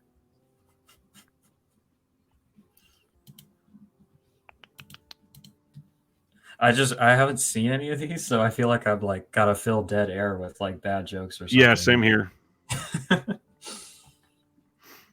I'll buy anything that Lisa Petrucci tells me to buy. That's funny. That pussy is so wrong. Brian already bought $200 worth of smut. Damn, what'd you get? Curious. I mean, I respect it, but I want to know what caught your attention, so to speak.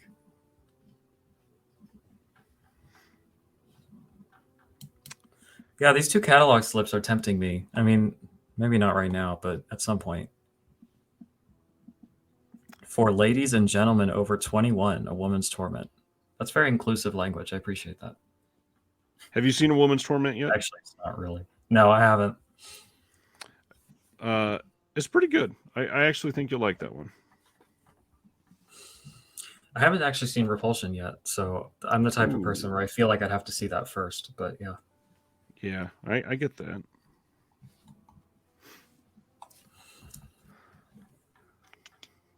So this... I do want to see it. You should. It's very well made. Both of them. Yeah. Despite Roman Polanski being the worst person, I do tend to connect with his films, so I am going to see it at some point, but yeah. Rosemary's Baby especially is a really important film to me. Sorry, I interrupted you. What were you going to say about Massage Parlor Murders? Nothing really. Nothing important. I don't even remember now. What was it?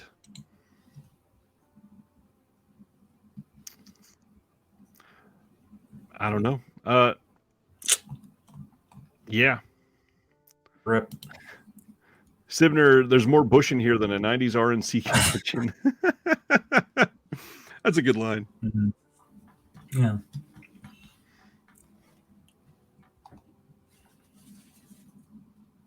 I'm still waiting for All That Is Man to drop the hall. He's still typing. Oh, that's true. Probably not. Body Girls.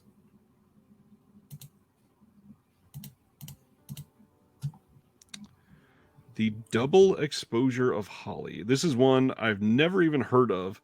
And then the fact that it doesn't really have any extras on it is not great. It's a great pun, though. It is, sadly. He said that very reluctantly. Sure. All That Is Man says the Taboo Set, Furies, A Woman's Torment, Frankie and Johnny Were Lovers, Carnal Highways, The Sexorcist, Roller Babies, Hot and Sotsy, Piece of Girls, and Anyone But My Husband. And Her Name Was Lisa slip. Right on. Will says, I love being in a space where someone can say, I'm sorry I interrupted you. What were you going to say about massage parlor murders? Look, I try to be polite in my discussion of smut. The Herschel Gordon Lewis set, only the standard is on sale?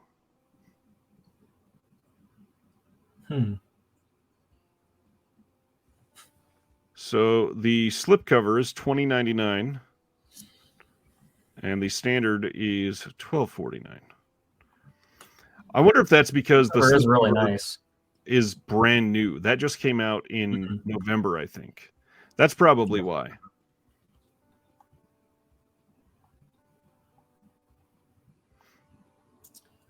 It is a nice slipcover. And there is a pretty decent incest film in there, but yeah. The first one's really boring, and then the third one, Black Love, is like maybe the most offensive thing I've ever seen. And it's also just bad, so yeah. But if you're an HDL completionist, you gotta get it. It's true. John wants to know, how is Massage Parlor Murders? Good, bad movie, mid-exploitation, or bad? Honestly, mid-exploitation. It's mostly just boring. That's the worst. Yep. Exploitation film that's boring? Come on. Exactly. It shouldn't happen. Terry says, if movies about movies are your thing, I can recommend A Labor of Love and Matinee Idol. The first plays like a documentary, while the second features David Friedman, who co-stars, writes, and produces. Men in Back. What in the world? Will says, I just procured a book Herschel Gordon Lewis wrote with his wife about plate collecting. like dinner plates? I don't know. Those old like Time Life plates that you hang on the wall. Oh, I mean, I could see someone collecting dinner plates. I don't know. There's something. Oh yeah, easily. Trauma says, so I bought the Weird Al set from Umbrella earlier, and now a pile of smut. What kind of list do I end up on again? It's a weird one. Period. FBI Most Wanted, for sure.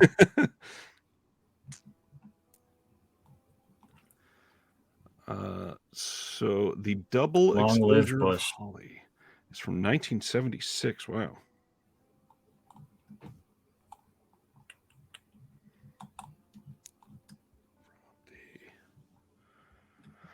So what's everybody thinking? Collectible plates. John says, I recommend Stiff Competition 4K. It's a Rocky version of a BJ contest. Yo, that sounds tight. That's an underrated skill, honestly. Damien says, massage parlor as easy as you think. It's more interesting as a curio. It was great early release for the label, but I doubt that I've watched it more than twice. Yeah.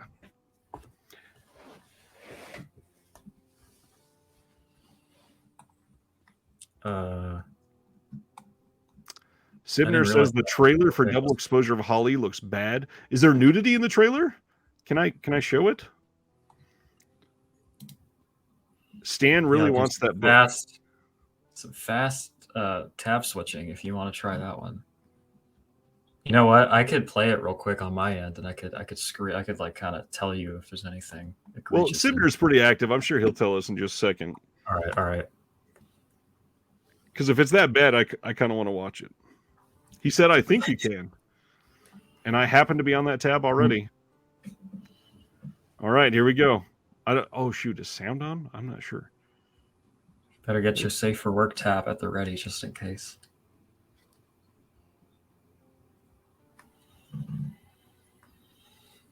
I've saved your ass on more than one occasion. Now there's a little favor you can do me. Yeah? And there's something in it for you. Like what? There's a man called Mark Jacob. He's coming to New York in a couple of weeks, and he always stays at the Cumberland Hotel. Now, I want his room put under a 24-hour surveillance with bugs and TV cameras, and I want a tape of the action. Sex action? He's having an affair with a woman called Holly Levin.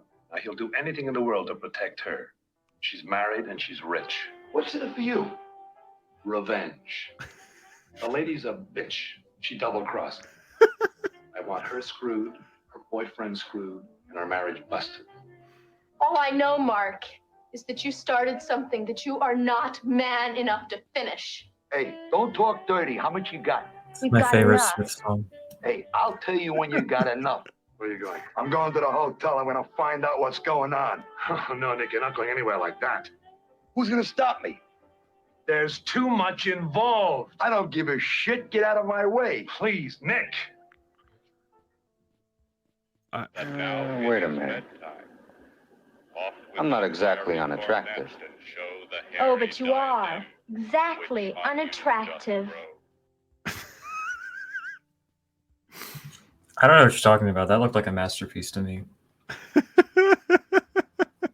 Lots of double entendres there. I guess it's a thinker, really. You know.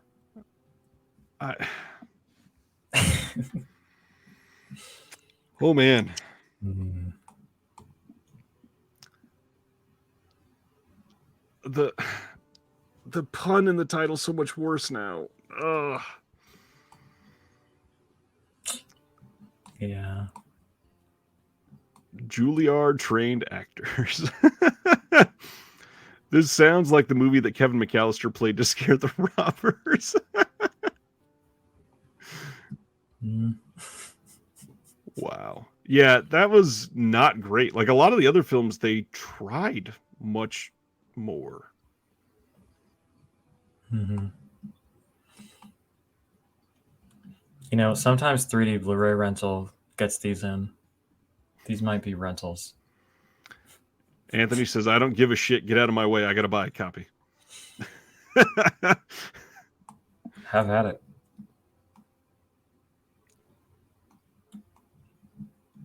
This is an odd choice. And again, the fact that there's no extras on this makes that a little worse. Yeah. Genuinely, the one that drinks on Twitter every time I say genuinely is drunk as hell already. A lot of the Peakorama titles, they have really interesting extras. And if you're not going to have anything on there, that's a lot to sell something like that. I see someone asking, artistic merit aside, which of these has the best sex scenes? Awkward question. I mean, it's not an awkward question to me, but it's like, I don't know what you like. Yeah, know? that's very dependent on. It's literally a spectrum. Yeah.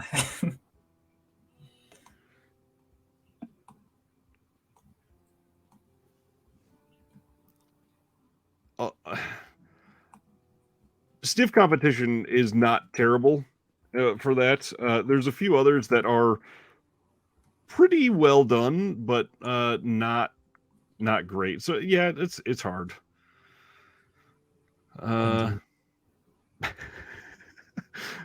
Thanks, Sibner. Yes, I use the word genuinely a lot. I don't know why. What's going on, Silent Mandible? It's because you're such a genuine person. I try. Had to grab the zip-up hoodie. Got one like it in black last sale, and it's super comfortable. Also, a bunch of the double feature DVDs of the Finley flick. Nice. Oh, JB, keep it going. It's hilarious. You should do it. Samantha Fox is in most of these flicks, and don't feel bad. I found it hilarious. Stan says, "Where are the porn documentaries?" Genuinely hilarious. Stan wants some porn documentaries. There's a few good ones. A lot of people didn't like it, but I thought Hot Girls Wanted was pretty interesting. Is I that the definitely think it one? has its problems. Is that the I one think that it's came that out? Rashida Jones produced. It's on Netflix, yeah. Okay. I I It, think that's the one that came out like it right when This Film Is Not Yet Rated came out, somewhere around then. Because those were both no, kind of popular at it's the same more. time. I think it's a lot more recent than that. People criticized it for being like very anti-sex work, and I think that it does kind of have that bent to it, but it's also just a really interesting exploration into a topic that most people just don't want to touch. Right. I don't know. There's scenes from it that I still remember and think about, so I think it's valuable, though I don't necessarily agree with what it's trying to do necessarily. But the TV series that was spawned off of it, I forget what it was called. Hot Girls Wanted something else. That had some really, really interesting episodes in it too. So yeah, if anybody has good porn documentaries to recommend, Drop it please. in the chat. Brian says it's filth. He's just kidding. The other Brian says Sex World will always be top tier. Sex World is great. It is very good. I gave that like an 8 out of 10. Like I genuinely think it's good. Genuinely. Damien brought up Pretty Peaches, and I think I've still only seen the first one, and it's not bad. And then Brian said The Young Like It Hot and Summer Camp Girls are recent favorites. Summer Camp Girls was pretty good. And Reb Blake says the last sex scene in Sweet Pumpkin is the best I've seen in a Peakorama yet. I have not watched that one yet.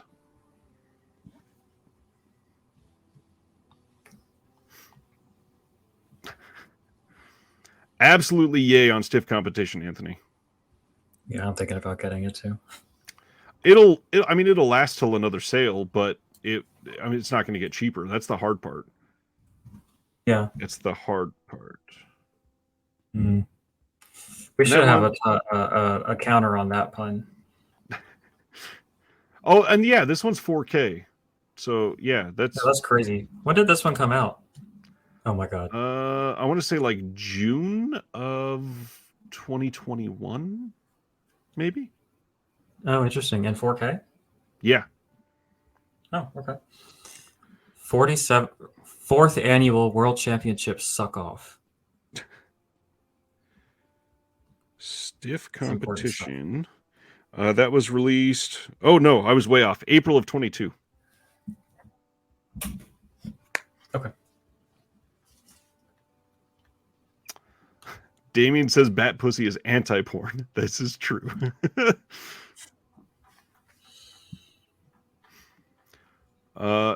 Christopher Silvestri wanted to share the Michael J. Murphy set is $75 on eBay. That is easily the cheapest I've seen it. Easily.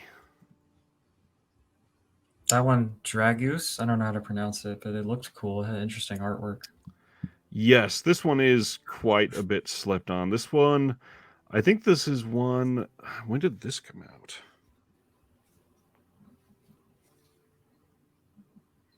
So this came out in April of 22 as well, it looks like. And gosh, I don't think there's any. Oh, Brigitte Lahaye is in this. Okay.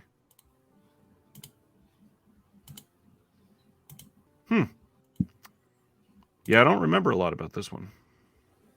It looks like more like a gothic horror type thing. It does, or like yeah. a satanic thing, which is chill. I probably should not click this button, but I'm going to risk it for a second. Nope.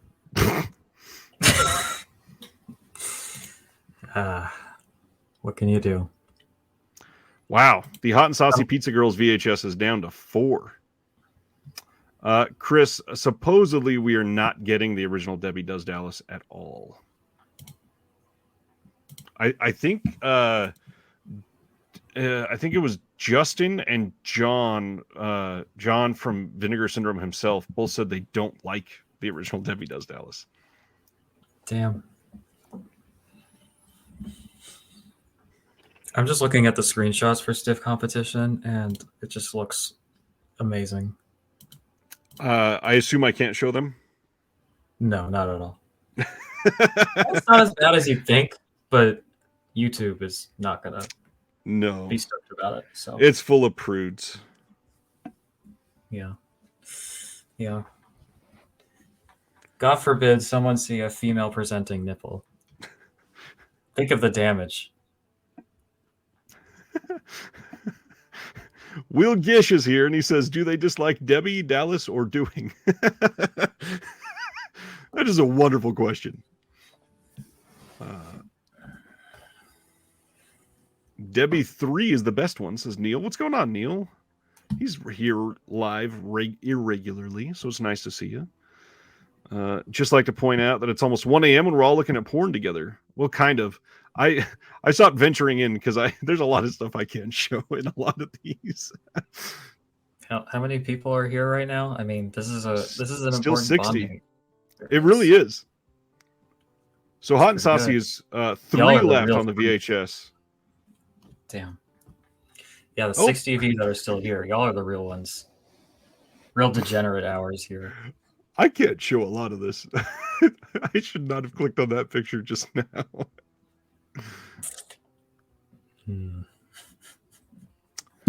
Hopefully this stream is still up tomorrow, or I will have to edit it.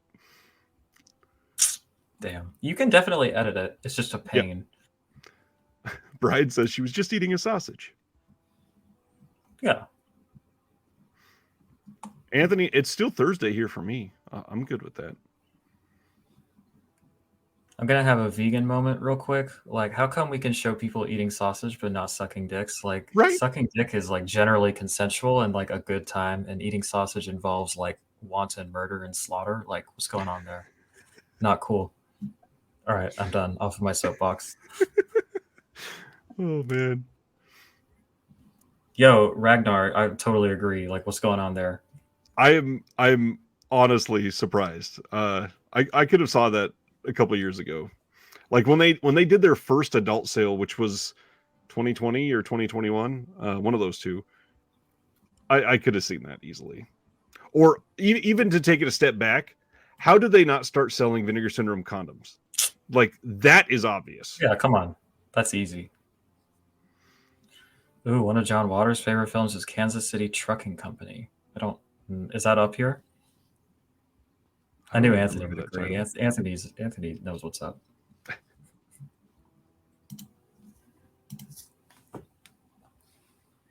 It is not there. Huh. Interesting. Will, it would be cool if Vinegar Syndrome could get some of the early Marilyn Chambers films like Behind the Green Door, Insatiable, Resurrection of Eve. Thank you for letting us all get together while ordering porn at 1 a.m. on live chat. Of course.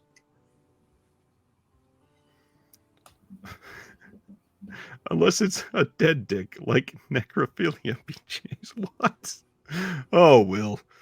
That's great. Man. Where's the Viewmaster reels? Yeah, it's true. Vinegar Syndrome brand butt plugs and ball gags for the prudes. Hot and Saucy VHS is all gone. I would buy a Vinegar Syndrome butt plug. I'm not going to lie to you. Display it like in Everything Everywhere All at Once, too. Yeah. We do have that one. Terry got Blue Money, Body Girls, and Heavy Metal Parking Lot. Only 94 left, and that is strictly limited. That's a good reminder. Yeah. I don't know how that one hasn't sold out yet, I gotta be honest. I'm surprised too. I watched like 4 or 5 films on it and decided I didn't need it, but I know that a lot of people really love it. So the American Taboo film rights must be a pain in the butt. Seems like a win of a box set for Vinegar Syndrome. Yeah, probably. I don't know. Ready for Stallone's party at Kitty and Studs. Is this the virtual equivalent of a circle jerk? Well, it is now, Stan. Thank you. Now that you called attention to it. No, I think you can just have a virtual circle jerk. Like, I don't know that you need that. Gotta get creative. Yes. Especially when we... No, I think you made the right call inviting me because I just don't care. I'll say I'm the same. absolutely depraved stuff like that, you know? Yep. I don't know. Some people I feel like might just be here a little bit awkward, like, okay. And I'm just like, yeah, I want the butt plug, please. Dead Sea Life is asking if the storefront theater is a DVD or Blu-ray. Just a warning, it is a multiple DVD release, and it shows. It does not look great. I think on both of them, most of the parts that are on it are Super 8 shot, and it is very low quality. Still interesting to see, and has some interesting curios on it. But yes, it is very much a DVD release. Ooh, Perry fan wants Vinegar Syndrome incense and candlesticks.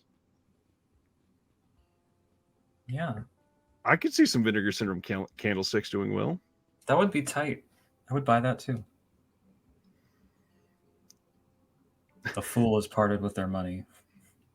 Yeah, put it in the rewards program. We'll be all right with that. Yeah.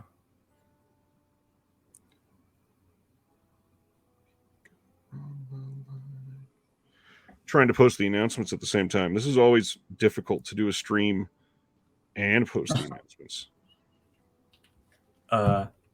I'll try to fill the dead air. Do you We'll all have talk any about questions for us, or I guess me, so you don't have to distract Ryan? No, you're good. I can answer questions.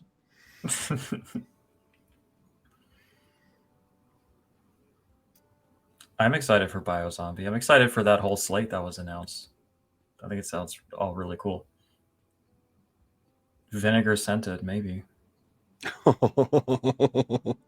That's awful. Half of a day, yeah. You know, on the real, since it is the Vinegar Syndrome 10-year anniversary, I'm very surprised that we did not get an upgrade on oh gosh, what is her name? Why can't I think of it? The Vinegar Syndrome logo is her. Long Jean Silver. Oh, I don't know actually. Long Jean Silver. I'm really surprised that we didn't get a Blu-ray upgrade or even maybe a 4K of that. I know that DVD is out of print now, so it wouldn't surprise me if they were upgrading it. But for the 10-year anniversary, like to upgrade the logo would have made a lot of sense. Yeah, I'm surprised I didn't either. I would have bought that just because, and then maybe sold it, but I would have bought it. Dead Sea Life was trying to be funny and said her name is Lisa. That was pretty good. Let's see. Will says, I'm excited for Biozombie, but bummed Arna isn't on that release. It's one of his favorite movies. Yes. I feel like a lot of those... Go ahead. No, you go ahead. A lot of those guys over there are not on a lot of Vinegar Syndrome releases, and I don't know why. Like, obviously, Vinegar Syndrome is just kind of now getting into the Hong Kong stuff kind of heavily. But yeah, they really should be doing more with those guys. Like, I'm glad Frank Jang is on them. And I know Will knows Frank very well. Yeah, I was going to say, Ragnar, I understand that sort of comment, but I think that that's just sort of the nature of rewards programs. And I mean, like, there are those of us who just would be spending them anyway. And so it's just nice to get the reward on top of that. Yeah. Like Will, who forgot he had 1,000 points, which is like, yeah. I have a bunch of points. I don't really know what to do with it, but I guess I'm waiting for the right moment. You know what? I'm so broke. Maybe I'll just use it as like cash and I can get something. I don't know. The only thing I don't love about the rewards program at the moment is that you can't redeem anything unless you're buying something at the same time. That's interesting. I hadn't thought about that. So you can't just put something in your cart and pay for shipping on that item. Mm-hmm. That you're redeeming. Sucks. Will, and it's hard now because there's two Wills in the chat at the same time, but Will Gish, Frank said I could only be his BFF if I eat chicken feet. And I guess this is a good time to announce at almost 1 a.m. While talking about porn, Will Gish and Frank Jang will both be on the channel next week. So thanks, guys. Right on. If you are into the Hong Kong stuff, make sure you come back next week. Do you think a proper release for Last House on Dead End Street is still coming? I feel like that could possibly be a big release for the 10-year anniversary. I would like to hope so. That one's tough because they teased that years ago, and obviously it's the Easter egg on corruption, but I don't know. That's kind of up in the air. I really, really hope so. Oh gosh, yes. Ragnar, absolutely correct. Compared to other labels, Vinegar Syndrome has a long way to go to get the Hong Kong stuff. Yes. However, they are selling a lot more than some of those other labels just by nature of who they are. And you would think at that point they would want to do better for the releases. And they would want somebody like Arna on there.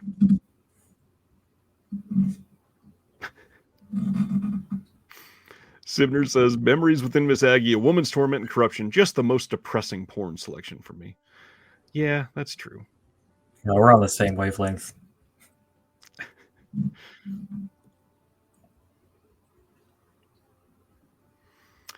How do I feel about them bringing back slipcovers they said they would never reprint for the reward program? This one's tough because they can like vocabulary their way out of this by saying, nope, it's not the same thing because there's a different logo on it, so we're not just reprinting it. It doesn't bother me because I don't have the slipcovers for money and value. But if I did, and I was hoping for my blood hook to be worth $300 on eBay when my car breaks down, then yeah, I'd be a little bit pissed because it's probably going down. However, a lot of people, it's like the old vinyl collection where people went crazy for first editions. It's that exact same thing where if you don't have the first edition, it's still not going to be worth as much as the original. Mm-hmm. Yeah. That's pretty much how I feel about it. I don't know. I think it's cool that other people get a chance to have them. I don't really put a lot of stock in the limitedness of it. It's just like if I like it, then I want it. But if I don't really, I don't know, get off on something being super limited or whatever. And I'm like, ooh, yeah. I have it. Especially those first few, like Bloodhook and Terror, the ones that are super wanted, those only had 1,000 copies printed. That was back when Vinegar Syndrome was not big yet. So it's crazy. Nicomedes said, a bit off topic, but is there any chance we'll ever see 4Ks of Argento's Opera or the Stendhal Syndrome? I bet we will for at least one of those two. It would not surprise me at all. It would not surprise me if we got both, but I would bet we see probably one of those two before the year is over. Argento is it's big right now. Yeah, I feel like his name on stuff sells units. So because Stendhal is Stendhal Fox? It's not, right? Because I know Inferno is Fox. Rip. So yeah, Inferno is probably out of the question at the moment. But I don't know why we wouldn't get Opera or Stendhal Syndrome. Because Bloodhook was limited to 1,000, like I said, but now you can get it 10 years after being out of print from the rewards program. It is not 10 years after it was out of print. Bloodhook came out well after their first year. What? Let me see. The trailer for Let's Get Physical. If we can get away with it, I'd love to see it. Bloodhook came out in April of 2018. So it hasn't even been 5 years out of print. You got to check out the trailer for Let's Get Physical. It's hysterical and YouTube safe. All right, tight. All right, here we go.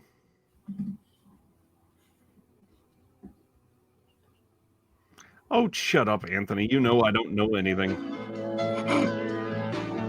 It was an interesting start. I think this person is stretching the definition of YouTube safe, but we'll see.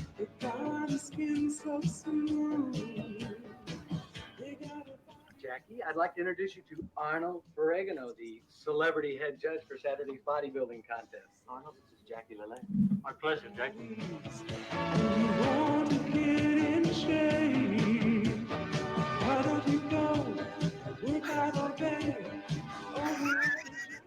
Well, talk, boys. Your shirts have already given you away.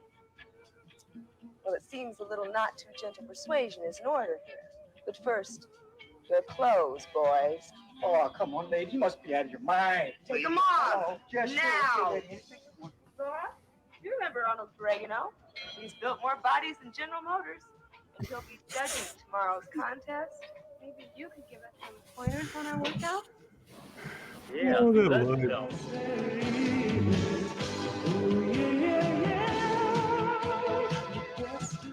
But I'll never be a prima ballerina. Can't you understand? You will be a prima ballerina. You gotta have patience, my dear.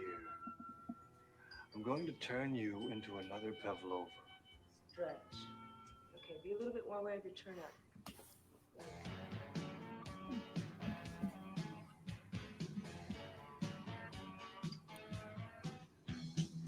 I think this is turning into something else.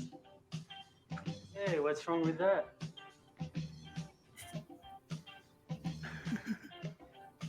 Yeah, That one at least looks a lot better than the first one we watched together. I think that looks like fun. Bet you that them broads are hitting below the belt, if you know what I mean. Oh, yeah, I know what you mean.